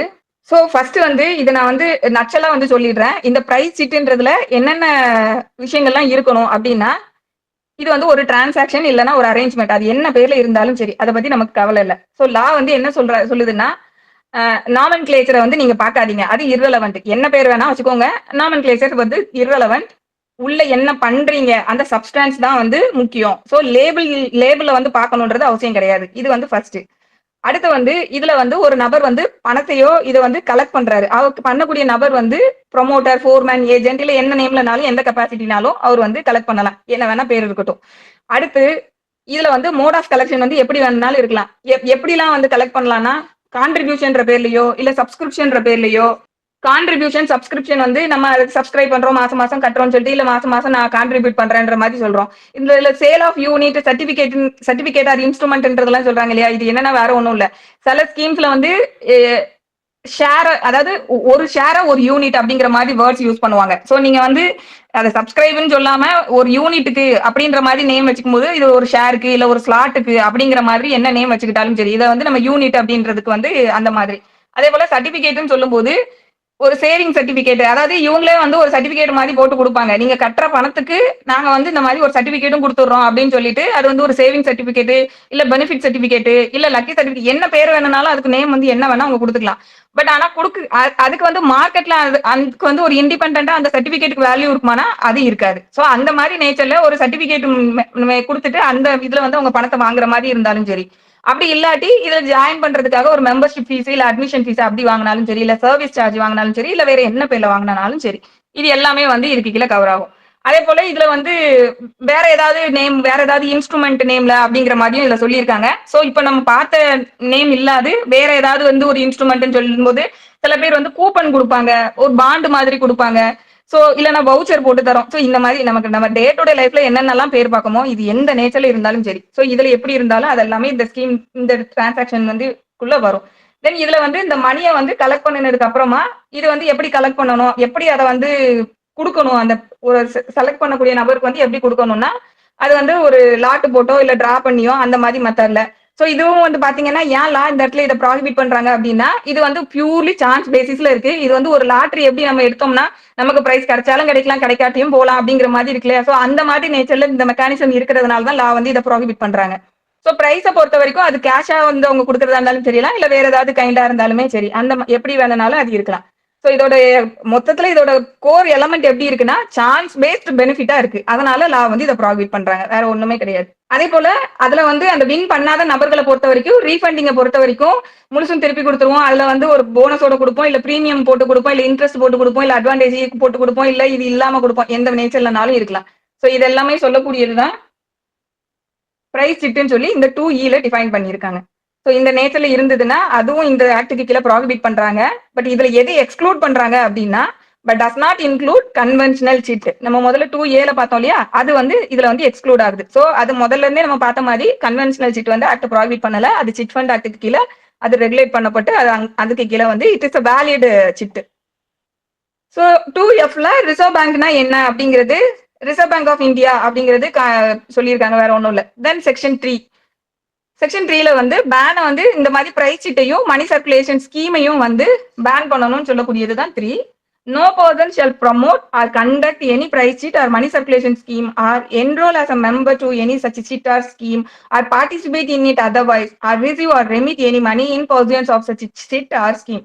எந்த ஒரு நபரும் இந்த பிரைஸ் சிட்டி இல்ல மணி சர்க்குலேஷன் ஸ்கீம் சொல்லக்கூடியதை ப்ரமோட் பண்ணக்கூடாது, கண்டக்ட் பண்ணக்கூடாது, அதுக்கு அதுல வந்து தன்னை ஒரு மெம்பரை வந்து என்ரோல் பண்ணக்கூடாது, அதே போல அதுல போய் பார்ட்டிசிபேஷனும் பண்ணக்கூடாது. அதுக்கு அதே போல அதுல இருந்து இந்த இந்த மணி சிட்டுன்னு சொல்லக்கூடிய இந்த பிரைஸ் சிட்டு இல்லைன்னா மணி சர்க்குலேஷன் ஸ்கீம் தொடர்புப்பட்ட விஷயங்கள்ல இருந்து எதையும் ரிசீவும் பண்ணக்கூடாது, அதுக்கு எதையும் ரெமிட் பண்ணக்கூடாது, கொடுக்கக்கூடாது. ஸோ இதெல்லாம் சொல்லக்கூடியது செக்ஷன் 3. ஸோ டைரக்டாவே இதெல்லாம் பண்ணக்கூடாது, எந்த நபரும் இந்த ஆக்டிவிட்டிஸ்ல இன்வால்வ் ஆகக்கூடாதுன்னு டைரக்டா பேன் பண்றாங்க. தென் அடுத்து செக்ஷன் 4ல penalty for contravening the provision of section 3. இப்போ செக்ஷன் 3 யாராவது கான்ட்ரவெண்ட் பண்றாங்க அப்படின்னா அதற்கான punishment which may extend to 3 years, 3 ஆண்டுகள் வரைக்கும் இம்ப்ரீசான்மெண்ட் வந்து எக்ஸ்டெண்ட் ஆகலாம். அதே போல ஃபைன் கொடுக்கலாம். ஃபைன் வந்து 5,000 rupees வரைக்கும் எக்ஸ்டெண்ட் ஆகலாம், இல்லைன்னா இரண்டும் சேர்த்து கொடுக்கலாம். ப்ரொவைடட் கிளாஸ்ல என்ன சொல்றாங்க அப்படின்னா, ஏதாவது ஸ்பெஷல் ரீசன் இருந்ததுன்னா மட்டும் அதை ரெக்கார்ட் பண்ணிக்கிட்டு வேற ஏதாவது தண்டனை வந்து கொஞ்சம் கம்மியா கொடுக்கலாம். ஸ்பெஷல் ரீசன் எதுவுமே இல்லை அப்படிங்கும்போது கண்டிப்பா மினிமம் சென்டென்ஸ் வந்து கொடுக்கணும் அப்படின்னு சொல்லியிருக்காங்க. ஸோ மினிமம் சென்டென்ஸ் என்னன்னா shall not less than 1 year. So கண்டிப்பா வந்து ஒரு ஆண்டுக்கு குறையாம இம்ப்ரீசான்மெண்ட் கொடுக்கணும். அதே போல ஃபைனை பொறுத்த வரைக்கும் நாட் லெஸ் தென் 1,000 rupees அப்படிங்கிறது ப்ரொவைடர்ல சொல்லியிருக்காங்க. Then section 5 penalty for other offences in connection with prize chit or money circulation scheme. இப்போ 3 பொறுத்த வரைக்கும் டைரக்டா அதுல யாரும் பார்ட்டிசிபேட் பண்ணக்கூடாது, ப்ரமோட் பண்ணக்கூடாது, இன்வால்வ் ஆகக்கூடாது எல்லாம் சொல்றாங்க இல்லையா. இப்போ வந்து வேற ஏதாவது விதத்துல வந்து அதுல வந்து நம்ம கனெக்ட் ஆகுற மாதிரியான விஷயங்கள் எல்லாத்தையும் இதுல சொல்லியிருக்காங்க. ஸோ இது தொடர்புப்பட்ட மற்ற அஃபென்சஸ் என்னெல்லாம் சொல்றாங்க அப்படின்னா, இந்த பிரைஸ் சீட் இல்லைன்னா மணி சர்க்குலேஷன் ஸ்கீம்னு சொல்லக்கூடிய இந்த விஷயத்த கண்டக்ட் பண்றதுக்கு இல்ல ப்ரொமோட் பண்றதுக்கு இந்த ஆக்டுக்கு கீழே சொல்லப்பட்டிருக்க விஷயங்களை வந்து கான்ட்ரவெண்ட் பண்ற மாதிரி கீழே இப்ப நம்ம பார்க்க போற விஷயங்கள் எல்லாம் செஞ்சாங்கன்னா அது அஃபென்ஸ். ஃபர்ஸ்ட் என்ன சொல்றாங்கன்னா print or publishers any ticket coupon or other document சொல்றாங்க. சோ இந்த ஸ்கீம்ஸ் இல்லைன்னா இந்த சிட்டு தொடர்புப்பட்ட விஷயங்களை பிரிண்ட் பண்ணக்கூடாது, பப்ளிஷ் பண்ணக்கூடாது. சோ டிக்கெட் கூப்பன் எந்த நேச்சர்ல இருந்தாலும் சரி. அதே போல இதை சேல் பண்ணக்கூடாது, டிஸ்ட்ரிபியூட் பண்ணக்கூடாது. அதே போல இது தொடர்புப்பட்ட விஷயங்களை வந்து ஆஃபர் பண்ணக்கூடாது, வாங்குங்கன்னு சொல்லி ஆஃபர் பண்ணக்கூடாது, அட்வர்டைஸ் பண்ணக்கூடாது. அதே போல தன்னோட பொசிஷன்லயும் வந்து அதை வச்சிருக்க கூடாது. எதுக்காகனா சேல் பண்றதுக்காகவோ டிஸ்ட்ரிபியூட் பண்றதுக்காகவோ இந்த டிக்கெட் ஆர் கூப்பன் சொல்லக்கூடிய இந்த விஷயங்களை வந்து பொசிஷன்லயும் வச்சிருக்க கூடாது. அடுத்து வந்து மேல வந்து டைரக்டா அந்த கூப்பன் ஆர் டிக்கெட்டை வந்து டைரக்டா சொல்றாங்க. கிளாஸ் சில வந்து இந்த டிக்கெட் ஆர் கூப்பனை வந்து அவங்க பொசஸ் பண்ணல, இல்ல சேல் பண்ணல, டிஸ்ட்ரிபியூட் பண்ணல. பட் இந்த மாதிரி ஒரு விஷயம் நடக்குது, இதற்காக ஒரு ஒரு டிக்கெட் கூப்பன் இதெல்லாம் வந்து இஷ்யூ பண்ணப்படுதுன்னு சொல்லி அட்வர்டைஸ் பண்ணுவாங்க இல்லையா? சோ அந்த மாதிரி விஷயங்களையும் வந்து பண்ணக்கூடாதுன்னு சொல்லக்கூடியதுதான் சீல. சோ அந்த மாதிரி அட்வர்டைஸ்மெண்ட் இருக்கக்கூடிய விஷயங்களை பிரிண்ட் பண்ணக்கூடாது, பப்ளிஷ் பண்ணக்கூடாது, டிஸ்ட்ரிபியூட் பண்ணக்கூடாது, பொசிஷன்லயும் வைக்கக்கூடாது. அதுக்கப்புறமா வந்து இந்த பிரைஸ் சீட் இல்லைன்னா மணி சர்க்குலேஷன் ஸ்கீம் தொடர்புப்பட்ட அந்த லிஸ்ட் இதெல்லாம் மெயின்டைன் பண்ணுவாங்க இல்லையா? அந்த மாதிரியான விஷயங்கள் எல்லாம் வந்து பப்ளிஷ் பண்ணக்கூடாது, டிஸ்ட்ரிபியூஷன் எதுவுமே பண்ணக்கூடாது. தென் அடுத்து any such matter descriptive of or otherwise relating to the prize chit or money circulation scheme as is calculated to act as an inducement to person to participate in the price sheet or money circulation scheme or any other price sheet or money circulation scheme சொல்றாங்க. இது என்னன்னா மேல சொன்ன எந்த நேச்சருக்குலயுமே வந்து attract ஆகல, ஆனா வேற மாதிரி வந்து அவங்கள வந்து இன்டியூஸ் பண்றாங்க. சோ இந்த விஷயத்துல வந்து அவங்கள பார்ட்டிசிபேட் பண்றதுக்கு இதுக்குள்ள இழுக்கிறதுக்கு வந்து இன்டியூஸ் பண்ற மாதிரி வேற எது பண்ணனாலும் அதையும் பண்ணக்கூடாது அப்படின்னு சொல்றாங்க. அப்ப நம்ம இதுல எதெல்லாம் சொல்ல பார்க்கலாம் அப்படின்னா, இப்ப வந்து டைரக்டா நீங்க இதுல வந்து ஜாயின் பண்ணுங்கன்னு சொல்ல மாட்டாங்க. பட் அது இன்டைரக்டா எப்படிலாம் சொல்லுவாங்கன்னா, இதுல எவ்வளவு பெனிஃபிட் இருக்குமா அப்படிங்கிற மாதிரி அந்த பெனிஃபிட்டை எக்ஸ்பிளைன் பண்ற மாதிரி பண்ணுவாங்க. இல்லனா இதுக்கு முன்னாடி இதுல பார்ட்டிசிபேட் பண்ணதுனால இவ்வளவு சக்சஸிவா நானே இவ்வளவு வாங்கியிருக்கேன் அப்படின்னு சொல்லி ஒரு சக்சஸ் ஸ்டோரி மாதிரி சொல்றது. இல்லாட்டி அவங்க கிட்ட வந்து ஹை ரிட்டர்ன்ஸ் கிடைச்சிருக்கு அப்படின்ற மாதிரியான ஷோ ஆஃப் பண்றது. இல்லனா ஏதாவது ஒரு மெத்தட்ல வந்து அவங்களுக்கு சோ இது மாதிரி எப்படி வேணா வச்சுக்கோங்க. இந்த மாதிரி ஏதோ ஒரு மெத்தட அடாப்ட் பண்ணி இன்டைரக்ட் ரெஃபரன்ஸ் மூலமா அவங்கள உள்ள இழுத்துட்டு வருது. சோ இந்த மாதிரியும் எதுவும் பண்ணக்கூடாது அப்படின்னு சொல்லக்கூடியதுதான் அந்த சில வந்து கிளாஸ் 3ல வந்து சொல்லியிருக்காங்க. சோ இப்போ இதோட நோக்கம் என்னவா அவங்களுக்கு இருக்கு? இந்த மாதிரி எக்ஸ்பிளனேஷன் ஆஃப் பெனிஃபிட் இல்லனா அவங்களோட சக்சஸிவ் ஸ்டோரிஸ் இதெல்லாம் சொல்லும் போது அவங்களோட நோக்கம் என்னவா இருக்கு என்ன நோக்கத்தோட அது இருந்திருக்குன்னா அவங்கள இதுக்குள்ள வந்து இன்டியூஸ் பண்ணி இழுத்துட்டு வரணும், உள்ள பார்ட்டிசிபேட் பண்ண வைக்கணும்ன்ற அந்த கால்குலேட்டட் மைண்டோட அவங்க அதை செயல்பட்டு இருக்கணும். சோ பண்றாங்க அப்படின்னா தட் இஸ் அஃபென்ஸ். இதுதான் வந்து இதுல. தென் அடுத்து கிளாஸ் டில வந்து brings or invites any person to send for the purpose of sale or distribution. இது வந்து வேற நபரை வந்து கூட்டிட்டு வந்து நீங்க கொஞ்சம் இத இப்போ இந்த ரோட்ல எல்லாம் நின்று பேம்ப்ளெட் எல்லாம் இஷ்யூ பண்றாங்கல்ல, அது பேம்ப்ளெட் கொடுக்குறவங்களுக்கும் அதுக்கும் தொடர்பு இருக்காது. வேற யாரோ வந்து உங்களுக்கு இன்னைக்கு பே பண்றேன்னு சொல்லி கையில கொடுத்துருப்பாங்க, இவங்க அந்த மாதிரி வேலையை பார்த்துட்டு இருப்பாங்க. சோ அந்த மாதிரி வேறு நபர்களை கூட்டிட்டு வந்து இன்வைட் பண்ணி வச்சு அவங்க மூலமா வந்து இந்த மாதிரியான சேல் டிஸ்ட்ரிபியூஷன் டிக்கெட் இந்த கூப்பன் இதெல்லாம் வந்து இந்த டாக்குமெண்ட்ஸ் இதெல்லாம் பண்ணக்கூடாது அப்படிங்கிறது. அப்படி பண்ணனா அது ஒரு அஃபென்ஸ்ன்றதையும் சொல்றாங்க. அடுத்து இந்த இந்த ஆக்டுக்கு கீழே ப்ராஹிபிட் பண்ணக்கூடிய இந்த விஷயங்கள் தொடர்பு பட்டு ஏதாவது பிரிமைசஸ வந்து யூஸ் பண்றது இல்ல வேறு ஏதாவது ஒரு நபரை வந்து அவங்களே நோயிங் ஃபுல்லா வந்து யூஸ் பண்றதுக்கு அலோ பண்றது. சோ இந்த மாதிரி விஷயங்கள் பண்ணுனா அது ஒரு அஃபென்ஸ். தென் இது இல்லாம லாஸ்டா வந்து causes or procure or attempt to procure any person to do any of the above mentioned ஆக்ட்னு சொல்லியிருக்காங்க. சோ இப்போ மேல சொல்லியிருக்க விஷயங்களே செய்யறதுக்கு வேற ஏதாவது ஒரு நபர்களை வந்து காசு பண்றாங்க, இல்ல பண்றதுக்காக ஒரு நபரை ப்ரொக்யூர் பண்ணி எடுத்துட்டு வராங்க, இல்ல அதை பண்றதுக்காக அட்டெம்ப்ட் பண்றாங்க, எல்லாமே சொல்லியிருக்காங்க. இதுக்கு என்ன பனிஷ்மெண்ட் அப்படின்னா imprisonment may extend to 2 years or fine. Fine வந்து 3,000 rupees வரைக்கும், இல்லைன்னா ரெண்டும் சேர்த்து கொடுக்கலாம். இது வந்து அதே போல ரீசன் இருந்தது அப்படின்னாதான் மினிமம் பனிஷ்மெண்ட் கொடுக்க கூடாது. ரீசன் எழுதிட்டு மினிமம் பனிஷ்மெண்ட் கொடுக்கலாம். Unless and until special reason இல்லைன்னா மினிமம் பனிஷ்மெண்ட் கண்டிப்பா கொடுக்கணும்ன்றது ப்ரொவைடட் கிளாஸ்ல சொல்லியிருக்காங்க. சோ அது என்னன்னா imprisonment shawl not less than 1 year. கண்டிப்பா ஒரு ஆண்டுகளுக்கு குறையாம பனிஷ்மெண்ட். அதே போல ஃபைன் பொறுத்த வரைக்கும் shall not be less than 1,000 rupeesங்கிறது ப்ரொவைடர்ல சொல்லியிருக்காங்க. தென் செக்ஷன் 6ல அஃபென்சஸ் பை கம்பெனிஸ். இது நம்ம ரொட்டீனா பாக்குறது தான். ஸோ அஃபென்ஸ் பை கம்பெனின்னு சொல்லும்போது கம்பெனியோட கான்டாக்ட் ஆஃப் தி பிசினஸ்க்கு யாரோ இல்ல அந்த கான்டாக்டுக்கு அது ரெஸ்பான்சிபிள் பர்சன் யாரோ ஹீ இஸ் லயபிள். அதே போல ஆஸ் வெல் அஸ் கம்பெனியும் லயபிள்னு டீம் பண்ணப்படும். கம்பெனி எதுக்கு லயபிள் ஆவாங்கன்னா ஃபைனை பொறுத்த வரைக்கும் கம்பெனியும் லயபிள். ஏன்னா அவங்களை பிசிக்கலா கூட்டு போய் ஜெயில போட முடியாது. ஸோ அதனால deemed to be guilty of the offence shall be liable to proceeded against the punished அக்கார்டிங்லின்றதையும் சொல்லியிருக்காங்க. தென் அடுத்து ப்ரொவைடர் பொறுத்த வரைக்கும் இந்த பர்டிகுலர் நபர் வந்து என்னோட நாலேஜ் இல்லாமலே இது நடந்திருக்கு, நான் வந்து டியூ டெலிஜென்ஸ்ல வந்து செயல்பட்டிருக்கேன், நான் கவனத்தோட செயல்பட்டிருக்கேன்னு சொல்லி அவங்களால நிரூபிக்க முடியுதுன்னா அப்ப அவங்களுக்கு லைபிலிட்டி வராது. ஸோ இந்த ரெஸ்பான்சிபிள் பர்சன் இல்லைன்னா கான்டாக்ட் ஆஃப் தி பிசினஸ் பார்க்கக்கூடிய நபர் இல்லாது கீழே சொல்லக்கூடிய நபர்களும் வந்து லைபிள் ஆவாங்க. எப்போ அப்படின்னா அவங்களோட நெக்லிஜென்ட்னால தான் இந்த விஷயம் நடந்திருக்கு, இல்ல அவங்களோட கன்சென்ட்டோட இல்ல அவங்களோட கன்னிவன்ஸோட நடந்திருக்குன்ற பட்சத்துல அந்த விஷயத்த பண்ணுன director, manager, secretary or other officers எல்லாருமே வந்து லைபிள் அப்படிங்கிறது இந்த கம்பெனி அஃபென்சஸ் கமிட்டட் பை கம்பெனில சொல்லியிருக்காங்க. Then section 7 power to enter, search and seize. இதுல வந்து police officer not below the rank of officer in charge of the police station, இவங்க தான் காம்பிடன்ட் பர்சன். இவங்க வந்து எந்த பிரிமைசஸ்குள்ளேயும் என்டர் ஆக முடியும், தேவைப்படுது அப்படின் போது அவங்க ஃபோர்ஸ் பயன்படுத்தவும் முடியும். அதே போல டே டைம்லயும் அவங்க என்டர் ஆக முடியும், நைட் டைம்லயும் என்டர் ஆக முடியும். அவங்களுக்கு தேவைப்படக்கூடிய அசிஸ்டன்ஸோட ஃபோர்ஸ் வந்து பயன்படுத்திக்கலாம். எப்போ அப்படின்னா என்ன இருக்கணும்னா ரீசன் டு சஸ்பெக்ட் இருக்கணும். ஒரு இடத்துக்குள்ள என்டர் ஆகி சர்ச் பண்ணணும் அப்படின்னா ரீசன் டு சஸ்பெக்ட் இருக்கணும். அதுக்கப்புறமா ரீசன் டு சஸ்பெக்ட் என்னன்னா இந்த சட்டம் தொடர்புபட்ட கான்ட்ரவென்ஷன் ஏதோ நடந்திருக்குன்னு நம்புவதற்கான காரணம். தென் அதுக்கப்புறமா இது என்டர் ஆகலான்றது சொல்லிட்டாங்க. தென் அந்த பர்டிகுலர் பிரிமைசஸ்குள்ள வந்து அவங்க சர்ச்சும் வந்து கண்டக்ட் பண்ண முடியும் அப்படிங்கறதையும் சொல்றாங்க. அந்த அந்த பிரிமைசஸ்ல இருக்கக்கூடிய நபர்கள் மீது சர்ச் கண்டக்ட் பண்ண முடியும், அந்த பிரிமைசஸ்ல சர்ச் கண்டக்ட் பண்ண முடியும். பிரிமைசஸ் ஆஸ் வெல் அஸ் பர்சன் ரெண்டு பேர் மேலையும். தென் அடுத்து வந்து அங்க இருக்கக்கூடிய அந்த நபரை வந்து கஸ்டடி எடுத்துட்டு அவங்கள வந்து ஜுடிஷியல் மேஜிஸ்ட்ரேட் கிட்ட வந்து அவங்க இமீடியட்டா அவங்க கிட்ட வந்து ப்ரொடியூஸ் பண்ணணும் அப்படிங்கறதையும் சொல்லியிருக்காங்க. சோ இது யாரெல்லாம் அப்படின்னா யாருக்கு மேல வந்து கம்ப்ளைண்ட், யாருக்கு அகைன்ஸ்டா கம்ப்ளைண்ட் வந்து ரிசீவ் பண்ணப்பட்டதோ, இல்ல யாருக்கு அகைன்ஸ்டா கிரெடிபிள் இன்ஃபர்மேஷன் வந்து கிடைக்கப்பட்டதோ, இல்ல யாருக்கு அகைன்ஸ்டா ரீசனபிள் சஸ்பென்ஷன் இருக்கோ, இந்த 3 விஷயங்கள்ல எந்த விஷயம் இருந்தாலும் சரி, எந்த நபருக்கு அகைன்ஸ்டா இந்த விஷயம் இருக்கோ அந்த நபரை வந்து கஸ்டடியில எடுத்துட்டு அவங்கள வந்து ஜுடிஷியல் மேஜிஸ்ட்ரேட் கிட்ட கொண்டு போய் ப்ரொடியூஸ் பண்ணணும் அப்படிங்கறதையும் வந்து இந்த சீல வந்து சொல்லியிருக்காங்க. சோ அந்த பிரிமைசஸை யூஸ் பண்ணிக்கிட்டு இருக்கக்கூடிய அதே போல இந்த கண்டிஷன் எல்லாம் யாருக்கு எந்த நபருக்கு அகைன்ஸ்டா வருதோ அவங்க.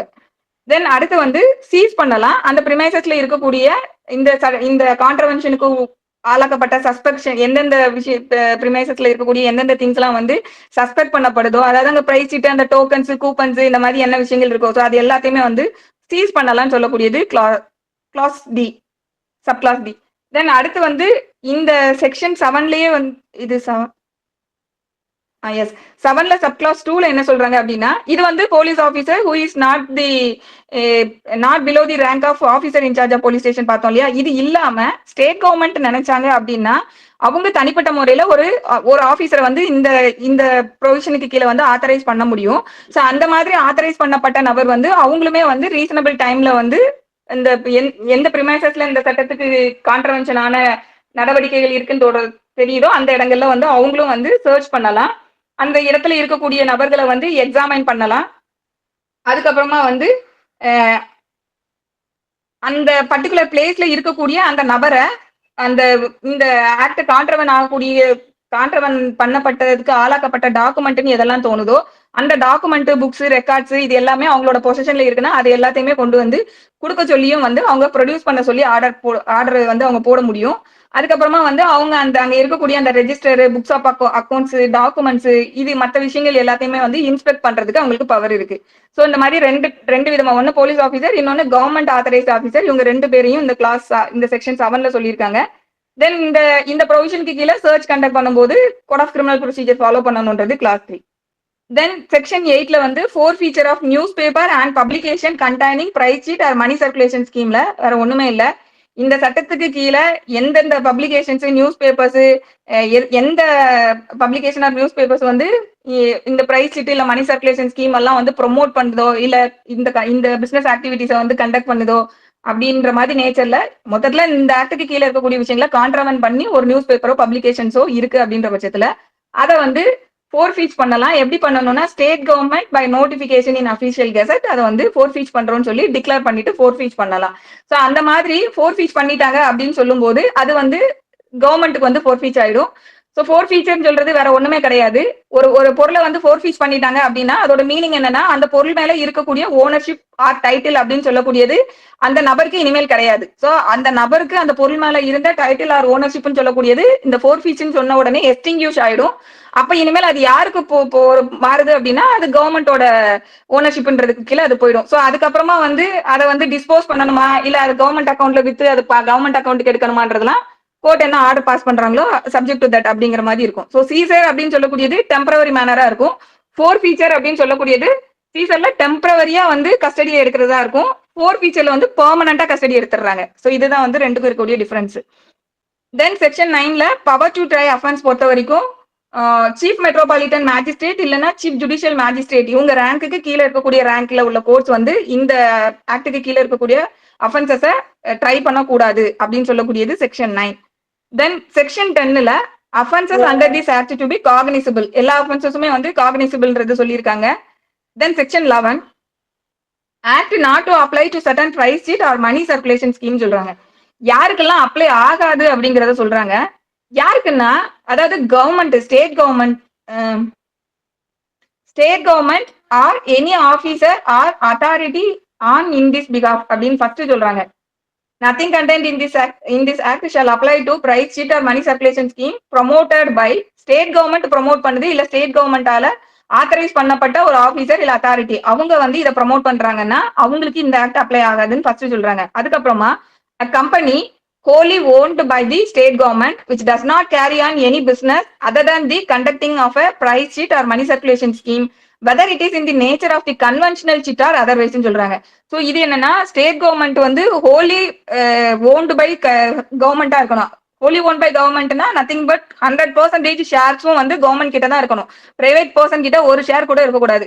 சோ அந்த மாதிரி ஹோலி ஓன்டு பை ஸ்டேட் கவர்மெண்டோட ஒரு கம்பெனியா இருந்து அவங்க வந்து வேற எந்த பிசினஸ் ஆக்டிவிட்டிஸுமே அந்த கம்பெனி பண்ணல. அவங்க வந்து merely they are conducting the prize chit and money circulation scheme இந்த பிசினஸ் தான் அவங்க கண்டக்ட் பண்றாங்கன்ற நேச்சர்ல இருக்குது அப்படின்னா அது வந்து இந்த கன்வென்ஷனல் சிட்ன்ற நேச்சர்ல இருந்தாலும் சரி இல்ல வேற நேச்சர்ல இருந்தாலும் சரி அந்த டைம்ல அவங்க government wholly company which is wholly owned by state கவர்மெண்ட்னா அவங்களும் எக்ஸ்க்ளூட் ஆகுறாங்க. தென் அடுத்து சீல யாரெல்லாம் சொல்றாங்கன்னா பேங்கிங் ரெகுலேஷன் ஆக்டுக்கு கீழே வந்து ரெகுலேட் பண்ணக்கூடிய அந்த பேங்கிங் கம்பெனிஸ், அதுக்கப்புறமா வந்து நம்மளோட ஸ்டேட் பேங்க் ஆஃப் இந்தியா, அதுக்கப்புறம் ரிசர்வ் பேங்க் ஆஃப் இந்தியா, அதுக்கப்புறமா வந்துட்டு ரூரல் பேங்க்ஸ், ரூரல் பேங்க் ஆக்டுக்கு கீழே எஸ்டாப்ளிஷ் பண்ணக்கூடிய ரூரல் பேங்க்ஸ், அப்புறம் கோஆபரேட்டிவ் பேங்க்ஸ் இவங்க எல்லாருமே இந்த ஆக்டோட ஆம்பிட்ல இருந்து எக்ஸ்க்ளூட் ஆவாங்க அப்படிங்கறத சொல்றாங்க.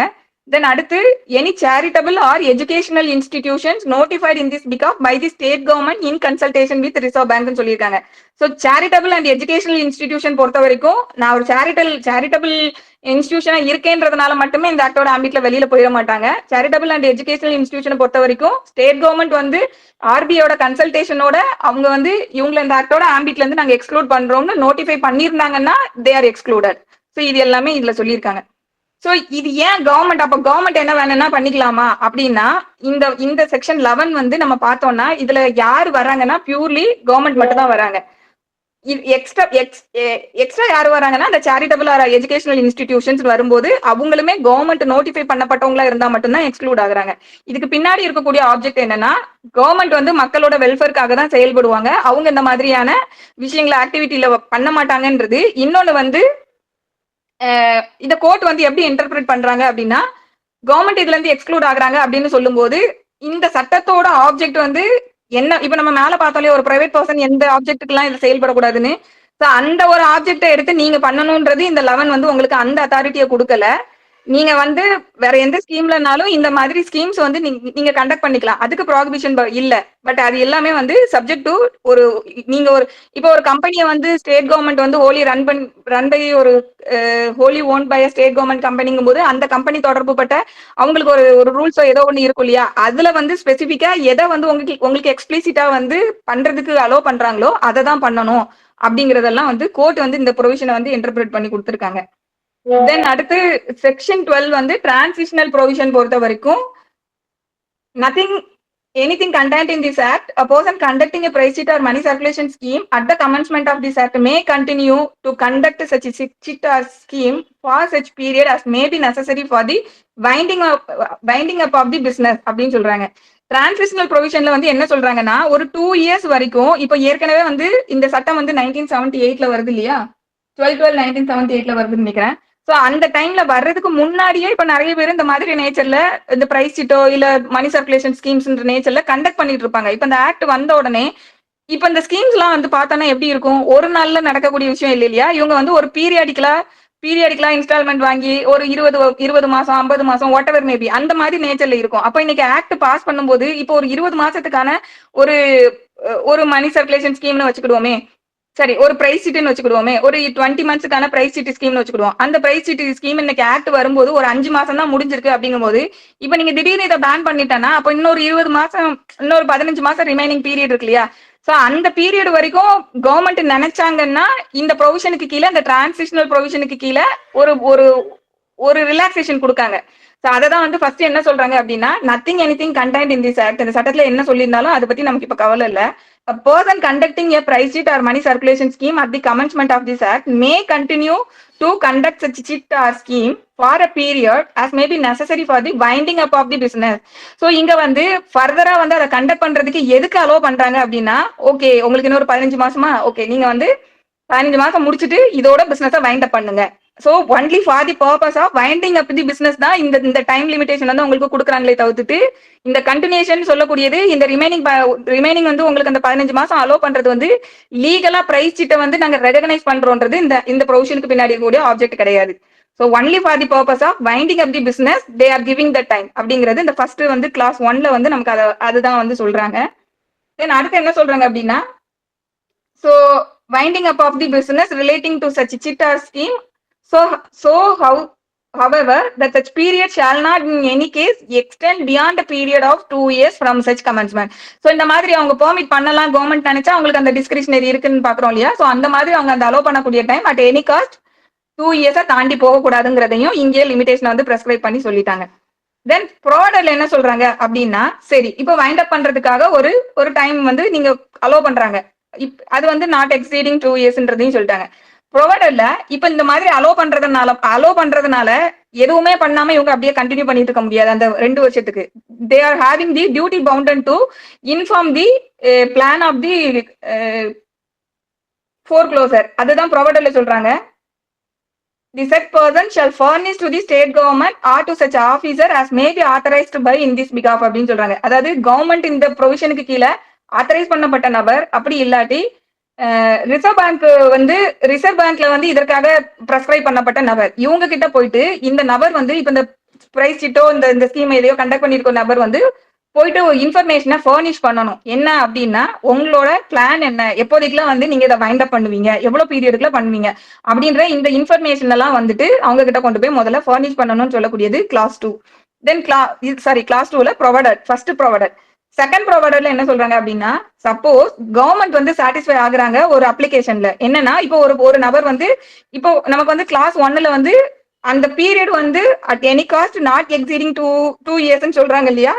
ஆனா ஒரு பர்டிகுலரான ஒரு கேஸ்ல வந்து எப்படி இருக்குன்னா, அவங்களால ஒரு 2 இயர்ஸுக்குள்ள அதை கம்ப்ளீட் பண்ண முடியாது அப்படின்ற ஒரு மாதிரி நேச்சர்ல இருந்ததுன்னா, they can approach the government அப்படிங்கறத இந்த ஃபர்தர் ப்ரொவைடர்ல சொல்றாங்க. சோ அவங்க வந்து கவர்மெண்ட் கிட்ட போயிட்டு ஒரு அப்ளிகேஷன் கொடுக்கலாம்.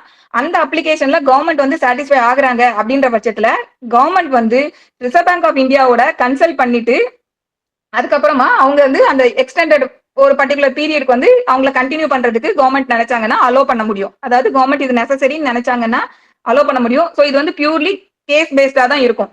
ஜென்ரலா எல்லாத்துக்கும் அப்ளை ஆகிறது கிடையாது. பர்டிகுலர் கேஸ் பேஸ்டா சர்க்கம்ஸ்டான்ஸை பேஸ் பண்ணி கவர்மெண்ட்டுக்கு இருக்கக்கூடிய ஒரு டிஸ்கிரிப்ஷன் அந்த மாதிரியும் அவங்க பண்ணலாங்கிறது இந்த செகண்ட் ப்ரொவைடர்ல சொல்லியிருக்காங்க. தென் கிளாஸ் 2ல என்ன சொல்றாங்க அப்படின்னா, ஸ்டேட் கவர்மெண்ட் வந்து ரிசர்வ் பேங்க் கிட்ட எப்ப வேணாலும் கன்சல்ட் பண்ணிட்டு, இப்போ இந்த கிளாஸ் 1ல வந்து அவங்க வந்து இந்த வைண்ட் அப் பண்றதுக்கான அந்த இன்ஃபர்மேஷன் எல்லாத்தையும் கொண்டு போய் கொடுக்குறாங்க இல்லையா? அவங்க வந்து ஓகே நாங்க இவ்வளவு நாளுக்கு கொடுக்குறோம்னு சொல்லி ஒரு அப்ளிகேஷன் கொடுக்குறாங்க. ஸோ அந்த வைண்ட் அப் பிளானை வந்து state government reserve bank of இந்தியாவோட கன்சல்ட் பண்ணிட்டு அப்படியே அக்செப்ட் பண்ணனாலும் பண்ணலாம், இல்ல அதுல மாடிஃபை பண்ணலாம், இல்ல ரிஜெக்ட் பண்றதா இருந்தாலும் பண்ணலாம், ரெஃப்யூஸ் பண்ணலாம், என்ன வேணா பண்ணலாம் அப்படின்னு சொல்லக்கூடியது கிளாஸ் 2ல வந்து சொல்லியிருக்காங்க. தென் அடுத்து இப்ப ப்ரொவைடர்ல என்ன சொல்றாங்க அப்படின்னா, இந்த மாதிரி அவங்க ரிஜெக்ட் பண்றாங்க இல்ல ரெஃப்யூஸ் பண்றாங்க அப்படின்னு சொல்லும்போது ஆப்பர்ச்சுனிட்டி ஆஃப் பீயிங் ஹியர்டு வந்து அந்த நபருக்கு கொடுத்துட்டு தான் அவங்க அந்த ரெஃப்யூசல் ரிஜெக்ஷனை வந்து பண்ணணும்னு சொல்லக்கூடியது ப்ரொவைடர். தென் கிளாஸ் 3ல வந்து என்ன சொல்றாங்க அப்படின்னா, இப்ப வந்து இவங்க ரெஃப்யூஸ் பண்றாங்க இல்லையா? இந்த மாதிரி ரெஃப்யூஸ் பண்றாங்க அப்படின்னா, சாரி கிளாஸ் 3ல வந்து இப்போ வந்து கிளாஸ் 1ல வந்து இந்த இன்ஃபர்மேஷனை ஃபர்னிஷ் பண்ணணும்ன்றது சொல்லியிருக்காங்க இல்லையா? இப்ப இந்த சட்டம் வந்த உடனே நீங்க வந்து இந்த பிரெஸ்கிரைப் நம்பர் கிட்ட வந்து உங்களோட பிளான் என்ன, எப்போ வைண்ட் அப் பண்ணுவீங்கன்னு இன்ஃபர்மேஷன் கொடுக்க சொல்லியிருக்காங்க. இந்த மாதிரி கொடுக்காம யாராவது failure to comply the order, comply the provision அப்படின்னு வரும்போது அவங்களுக்கு வந்து shawl forfeit his right to continue the business relating to the said cheat or scheme on the expiry of such period சொல்லியிருக்காங்க. சோ அந்த மாதிரி அவங்க போயிட்டு அந்த இன்ஃபர்மேஷன் அவங்ககிட்ட கொடுக்கல அப்படின்னாலே இமீடியட்டா அவங்களுக்கு அந்த பிசினஸ வந்து கண்டினியூ பண்றதுக்கான உரிமை அந்த இடத்துல ஃபோர்ஃபீச் ஆகுது. எப்ப ஃபோர்ஃபீச் ஆகும் அப்படின்னா ரூல்ஸ்ல வந்து என்ன பிரெஸ்கிரைப் டைம் கொடுத்திருக்காங்களோ அந்த டைம்ல. சோ சப்கிளாஸ் 1ல சொல்லியிருக்க 2 இயர்ஸ் வரைக்கும்லாம் கூட உங்களுக்கு எக்ஸ்டெண்ட் ஆகாது. இப்போ வந்து நீங்க வந்து ஒரு மாசத்துக்குள்ள வந்து இன்ஃபர்மேஷனை ஃபர்னிஷ் பண்ணணும்னு சொல்லியிருக்காங்கன்னா அந்த 1 மந்த்துக்குள்ள அவங்க ஃபர்னிஷ் பண்ணலன்னா இமீடியட்டா வந்து அந்த பிரெஸ்கிரைப்டு பீரியட் முடிஞ்ச உடனே அவங்களுக்கு ரைட் டு கண்டினியூ தி பிசினஸ்ன்றது அந்த இடத்துல ஃபோர்ஃபீச் ஆயிடும் அப்படின்னு சொல்லக்கூடியது இந்த கிளாஸ் 3. தென் கிளாஸ் 4 பொறுத்த வரைக்கும் இப்ப கிளாஸ் 3ல வந்துட்டு இன்ஃபர்மேஷனை ஃபர்னிஷ் பண்ணலன்னா அவங்க பிசினஸ் வந்து கண்டினியூ பண்ண முடியாது, அந்த ரைட் அவங்களுக்கு ஃபோர்ஃபீச் ஆகுதுன்னு சொல்றோம் இல்லையா. சரி, இப்ப இந்த பிசினஸ் கண்டக்ட் பண்றவங்க என்ன பண்ணுவாங்க, ஓகே கவர்மெண்ட் என்ன சொல்லிருச்சு, நான் வந்து நடத்தக்கூடாது அதனால ஃபோர்ஃபீச் ஆயிடுச்சுன்னு சொல்லிட்டு அவங்க பாட்டுக்கு போக முடியாது. அவங்களுக்கு என்ன பண்ணணும் அப்படின்னா இது வரைக்கும் என்னென்ன அமௌண்ட் நீங்க இது வரைக்கும் கலெக்ட் பண்ணி வச்சிருக்கீங்களோ அந்த சப்ஸ்கிரைபர்ஸ்க்கு எல்லாத்தையும் கொடுத்து செட்டில் பண்ணணும்னு சொல்லக்கூடியதுதான் கிளாஸ் 4. சோ நீங்க உங்களுக்கு அந்த பிசினஸ் ரன் பண்ணக்கூடிய ரைட் ஃபோர்ஃபீச் ஆயிட்டுன்றதுனால கவர்மெண்டோட ஆர்டர் படி என்னது ஃபோர்ஃபீச் ஆயிடுச்சு, எனக்கு எந்த லைபிலிட்டியும் இல்லைன்னு சொல்லிட்டு அவங்க போக முடியாது. சோ அது வந்து கிளாஸ் 4ல வந்து சொல்லியிருக்காங்க. So the person conducting the cheat or scheme shall within such period as may be prescribed refund the monies of the subscription collected till the date of default referred to in subsection 3ன்றது அதை சொல்லியிருக்காங்க. தென் இப்போ இந்த மாதிரி failure conduct பண்றது அது ஒரு offence இல்லையா, கொடுக்கணும், கவர்மெண்ட் ஆக்ட் சொல்லுது கொடுக்கல, அப்ப தட் இஸ் அன் அஃபென்ஸ். அப்ப அதுக்கு என்ன பனிஷ்மெண்ட்னு சொல்லக்கூடியது கிளாஸ் 5. பனிஷ்மெண்ட் வந்து imprisonment may extend to 2 years or fine which may extend to 3,000 rupees or both. தென் ப்ரொவைடர்ல வந்துட்டு ஸ்பெஷல் ரீசன் எதுவும் இல்லை அப்படின்னா மினிமம் பனிஷ்மெண்ட் வந்து கண்டிப்பா கொடுக்கணும். அது வந்து imprisonment not less than 1 year. அதே போல ஃபைன் பொறுத்த வரைக்கும் not less than 1,000 rupees. So இதெல்லாம் சொல்லக்கூடியது செக்ஷன் 12ல டிரான்சிஷனல் ப்ரொவிஷன்ல சொல்லியிருக்காங்க. தென் அடுத்து 13 and 14 வந்து நமக்கு தேவையில்ல, rule making power and repeal and சேவிங்லாம். இதுல வந்து ஒரு ஜட்மெண்ட் சொல்றேன், நோட் பண்ணிக்கோங்க வேணும்னா. Srinivasa Enterprises and others versus Union of India. இது வந்து 1980ல இந்த ஆக்ட் வந்த உடனே இந்த ஆக்டோட கான்ஸ்டிடியூஷனல் வேலிடிட்டியை சேலஞ்ச் பண்ணி போட்ட case. Srinivasa Enterprises and others versus Union of India 1980ல டிசைட் ஆனது. ஸோ ஈக்குவலண்ட் சைட்டேஷன் வேணும்னா எழுதிக்கோங்க, 1981 AR பேஜ் நம்பர் 504. இந்த கேஸ்ல வந்து இந்த ஆக்டோட கான்ஸ்டிடியூஷனல் வேலிடிட்டியை சேலஞ்ச் பண்றாங்க. என்ன சேலஞ்ச் பண்றாங்க அப்படின்னா ஆர்டிகல் 14 வயலேட் பண்ணுது அப்படின்னு சொல்றாங்க. ஆர்டிகல் 14 எப்படி வயலேட் பண்ணுதுன்னு சொல்றாங்கன்னா ரெண்டு விஷயமா பிடிக்கிறாங்க இல்லையா. நம்மளோட கன்வென்ஷனல் சிட்டுன்னு ஒண்ணு இருக்கு, இன்னொன்னு இந்த ஆக்டுக்கு கீழே ப்ராகிபிட் பண்ணக்கூடிய ஸ்கீம்ஸ் எல்லாம் வருது. ஸோ கன்வென்ஷனல் சிட் நேச்சர்லயே தான் மற்ற சிட்ஸும் இருக்கு. ஸோ அதனால கம்ப்ளீட் பேன் இந்த ஆக்டுக்கு கீழே பண்றது வந்து வயலேட்டிங் ஆர்டிகல் 14 ஈக்குவாலிட்டி இல்ல. ஸோ இந்த ஆக்டுக்கு கீழே சொல்லியிருக்கக்கூடிய ஸ்கீம்ஸ் ஆர் பிரைஸ் சிட் எல்லாம் வந்துட்டு நீங்க ரெகுலேட் பண்ணணுமே தவிர்த்துட்டு கம்ப்ளீட் பேன் பண்ணக்கூடாது. அப்படி பண்ணுனா அது ஆர்டிகல் 14 வந்து ஈக்குவாலிட்டியை வந்து வயலேட் பண்ணுது அப்படின்றது ஒரு ஃபர்ஸ்ட் அந்த கிரவுண்ட்ல சேலஞ்ச் பண்றாங்க. அடுத்து வந்து ஆர்டிகல் 19(1)G, அதாவது நமக்கு freedom of freedom to profess any business இல்ல ப்ரொஃபஷன், அதுக்கப்புறமா வந்து டு கேரி ட்ரேடர் பிசினஸ் இருக்கு இல்லையா, அந்த இதுக்கு வந்து அதை வந்து இந்த சட்டம் வந்து ப்ராகிபிட் பண்ணுது அப்படிங்கிறது. ஏன்னா இது வந்து ஒரு பிசினஸா அவங்க பண்ணிக்கிட்டு இருக்காங்க, எங்களுக்கு வந்து எல்லா பிசினஸையும் வந்து பண்றதுக்கான அந்த உரிமை இருக்குன்றதையும் சேலஞ்ச் பண்றாங்க. பட் கோர்ட் வந்து ஆஸ் யூஷுவல் நமக்கு தெரியும்ல, அது எல்லாமே சப்ஜெக்ட் டு ரெஸ்ட்ரிக்ஷன். 19 சப்கிளாஸ் 6க்கு கீழே ரெஸ்ட்ரிக்ஷன் இருக்கும், அதுல வந்து பப்ளிக் இன்ட்ரெஸ்ட் வந்து ரெஸ்ட்ரிக்ட் பண்ணலாம்ன்றது நமக்கு அங்க கான்ஸ்டியூஷன்ல இருக்கும். ஸோ அதை வந்து சொல்லி இது அதையும் வந்து டினை பண்ணியிருப்பாங்க. ஸோ இந்த ரெண்டு கிரவுண்டையுமே வந்து கோர்ட் வந்து அக்செப்ட் பண்ணிருக்க மாட்டாங்க, ரிஜெக்ட் பண்ணிருப்பாங்க. 14 வயலேட் பண்ணலங்கிறதையும் சொல்லியிருப்பாங்க, 19(1)G வயலேட் பண்ணலன்றது சொல்லியிருப்பாங்க, இந்த ஆக்டுக்கு வந்து கான்ஸ்டியூஷன் வேலிடிட்டி இருக்குங்கிறதையும் சொல்லியிருப்பாங்க. அதே போல கவர்மெண்ட் பொறுத்த வரைக்கும் அதையும் சேலஞ்ச் பண்ணுவாங்க. பிரைவேட் பர்சனை வந்து ப்ராகிபிட் பண்ணும்போது கவர்மெண்ட் மட்டும் எப்படி அலோவ் பண்ணலாம், ஏன்னா செக்ஷன் 11ல கவர்மெண்ட்டுக்கு எக்ஸ்க்ளூட் ஆகுறாங்க இல்லையா. அப்ப கவர்மெண்ட் அலோவ் பண்றது வந்து அந்த இடத்துல வந்து ஈக்குவாலிட்டி வயலேட் ஆகுது, 14 வயலேட் பண்ணுது அப்படின்றது அதையும் கிளைம் பண்ணுவாங்க. ஸோ அப்பதான் கவர்மெண்ட் வந்து இதெல்லாம் சொல்றாங்க. அது எல்லாமே வந்து கவர்மெண்ட் மக்களுக்காக தான் செயல்படுவாங்கன்ற அந்த கான்செப்ட்ல இருக்கக்கூடிய ஒரு விஷயம். ஸோ கவர்மெண்ட்டுமே வந்து இந்த ஆக்ட்ல இருக்கக்கூடிய ஆப்ஜெக்ட்டுக்கு வெளியில அவங்க இந்த மாதிரி வெளிப்படையா செயல்படுறாங்கும் போது அதுவுமே வந்து ப்ராகிபிட் ஆகும்ன்றதெல்லாம் சொல்லியிருப்பாங்க. ஸோ இந்த கேஸ். தென் அடுத்த ஜட்ஜ்மெண்ட் வந்து state of West Bengal and others versus Swapan Kumar Guha. State of West Bengal and others versus Swapan Kumar Guha. இது வந்து இதுவும் சுப்ரீம் கோர்ட் ஜட்ஜ்மெண்ட் தான். இந்த ஜட்ஜ்மெண்ட்ல வந்து என்ன சொல்லியிருப்பாங்க அப்படின்னா அதாவது சில ஸ்கீம்ஸ் எப்படி இருக்கும்னா, நீங்க நல்லா பெர்ஃபார்ம் பண்ணுனீங்கன்னா, இன்ட்ரெஸ்ட்ட வந்து இன்கிரீஸ் பண்ணி தரோம் அப்படிங்கிற மாதிரிலாம் சில ஸ்கீம்ஸ் இருக்கும். இப்ப உதாரணத்துக்கு ஒரு ஜாப் ஒரு ஒரு ஏதோ ஒரு ப்ராடக்ட் ஏதோ ஒண்ணு சேல் பண்ணி தரோம். இல்ல ஏதோ ஒரு ஸ்கீம். அந்த ஸ்கீம்ல வந்து நம்ம போய் ஜாயின் பண்ணும்போது, உங்களுக்கு வந்து நீங்க நல்லபடியா வேலை பார்த்தீங்கன்னா, 12% வரைக்கும் கமிஷன் குடுப்போம். அந்த மாதிரி சொல்லியிருப்பாங்க. பட் போக போக அந்த கமிஷன வந்து அவங்க இன்கிரீஸ் பண்ணி கூட குடுப்பாங்க. சோ இந்த மாதிரி தான் இந்த கேஸ்ல நடந்திருக்கும். அப்ப இத வந்து கவர்ன்மெண்ட் வந்து இத இத வந்து என்ன இது வந்து ஒரு பர்ட்டிகுலர் இந்த கம்பெனி மேல வந்து எஃப்ஐஆர் போட்டிருப்பாங்க. என்னன்னா, இவங்க வந்து முதல்ல வந்து சொல்லும்போது 12% இன்ட்ரெஸ்ட் தரோம்னு சொல்லிட்டு, இப்ப அதுல இருக்கக்கூடிய நபர்களுக்கு வந்து 48% வரைக்கும்லாம் வந்து இன்ட்ரெஸ்ட் வந்து பே பண்ணிட்டு இருக்காங்க. சோ இது வந்து மணி சர்க்குலேஷன் ஸ்கீமுக்கு கீழ அட்ராக்ட் ஆகுது. இன்னொன்னு வந்து இது கருப்பு பணத்தை வந்து ஒயிட் ஆக்குறதுக்கு, பிளாக் மணியை ஒயிட் ஆக்குறதுக்கு பயன்படுத்துற மாதிரியான ஒரு ஸ்கீம்ல இன்வால்வ் ஆகுறாங்கன்ற மாதிரி இதை சேலஞ்ச் பண்ணி ஒரு எஃப்ஐஆர் போட்டிருப்பாங்க. சுப்ரீம் கோர்ட் இதுல என்ன சொல்றாங்க அப்படின்னா, ஆக்சுவலி இந்த எஃப்ஐஆர் வந்து சுப்ரீம் கோர்ட் குவாஷ் பண்ணிருப்பாங்க. என்ன சொல்லியிருப்பாங்கன்னா, நம்ம முதல்ல பார்த்தோம் இல்லையா, அந்த மல்டி லெவல் மார்க்கெட்டிங்ல 2 டைப் பார்த்தோம். ஒன்னு வந்து லீகலி ரெகனைஸ்டு டைப், இன்னொன்னு வந்து நான் சொன்ன மாதிரி பிரமிட் ஸ்ட்ரக்சர்ல வருது. பிரமிட் ஸ்ட்ரக்சர் தான் ஆக்ட் பேன் பண்ணுதுன்னு சொன்னோம் இல்லையா. சோ அந்த பிரமிட் ஸ்ட்ரக்சர்ல வந்து உங்களுக்கு ரெக்ரூட்மெண்ட் மூலமா உங்களுக்கு அதுல இருந்து வருமானம், அதுதான் வந்து உங்களுக்கு பணத்தை அது மூலமா தான் மணி ஜென்ரேட் ஆகுதுன்ற ஸ்கீம் இருந்ததுனாதான் இந்த ஆக்டோட ஆம்பிட்டுக்குள்ள வருமே தவிர்த்துட்டு, ரெக்ரூட்மெண்ட் பேஸ் பண்ணி இல்லாம வேற ஏதாவது ஒரு மெத்தட்ல உங்களுக்கு கமிஷன் வருது, அந்த இடத்துல ஒரு ஏதோ ஒரு சேல் சம்திங் ஏதோ ஒரு வேலை நடக்குது, அவங்க வேலை பாக்குறாங்க, அதன் மூலமா அவங்களுக்கு வந்து ஒரு இன்கம் ஜென்ரேட் ஆகுது, அது கமிஷன் பேசிஸ்ல இருக்கலாம், வாட் எவர் எப்படி வேணா இருக்கலாம். சோ அது வந்து இம்மெட்டீரியல். ரெக்ரூட்மெண்ட் அதற்காக இவங்களுக்கு கன்சிடரேஷனா இவங்களுக்கு வந்து அதுல ஒரு ஆதாயம். சோ இந்த மெத்தட்ல போகும்போது மட்டும்தான் இந்த ஆக்ட் வந்து அப்ளிகபிள் ஆகும் அப்படிங்கறத சொல்லிட்டு, அந்த எஃப்ஐஆர் படிச்சு பார்க்கும்போது அந்த மாதிரிலாம் எந்த இன்கிரிடியன்ட்டுமே அதுல இல்ல. சோ ஒரு அஃபென்ஸுக்கான இன்கிரிடியன்ட் எஃப்ஐஆர் பார்க்கும்போதே பிரைமா ஃபேசி இல்ல அப்படிங்கும்போது கோர்ட்டுக்கு வந்து அதுல இன்டர்ஃபியர் பண்றதுக்கான அத்தாரிட்டி இருக்கு அப்படின்னு. இன் ஜெனரல் கோர்ட் வந்து எஃப்ஐஆர் வந்து இன்வெஸ்டிகேட் பண்றதுக்கு முன்னாடி கோர்ட் இன்டர்ஃபியர் பண்ண மாட்டோம். பட் இது மாதிரி அப்பேரண்டா பார்க்கும்போதே அதுக்கான இன்கிரீடியன்ட் இல்லங்கும் போது கோர்ட்டுக்கு வந்து இன்டர்ஃபியர் பண்றதுக்கான பவர் இருக்குன்னு சொல்லி அந்த எஃப்ஐஆர் வந்து குவாஷ் பண்ணிருப்பாங்க.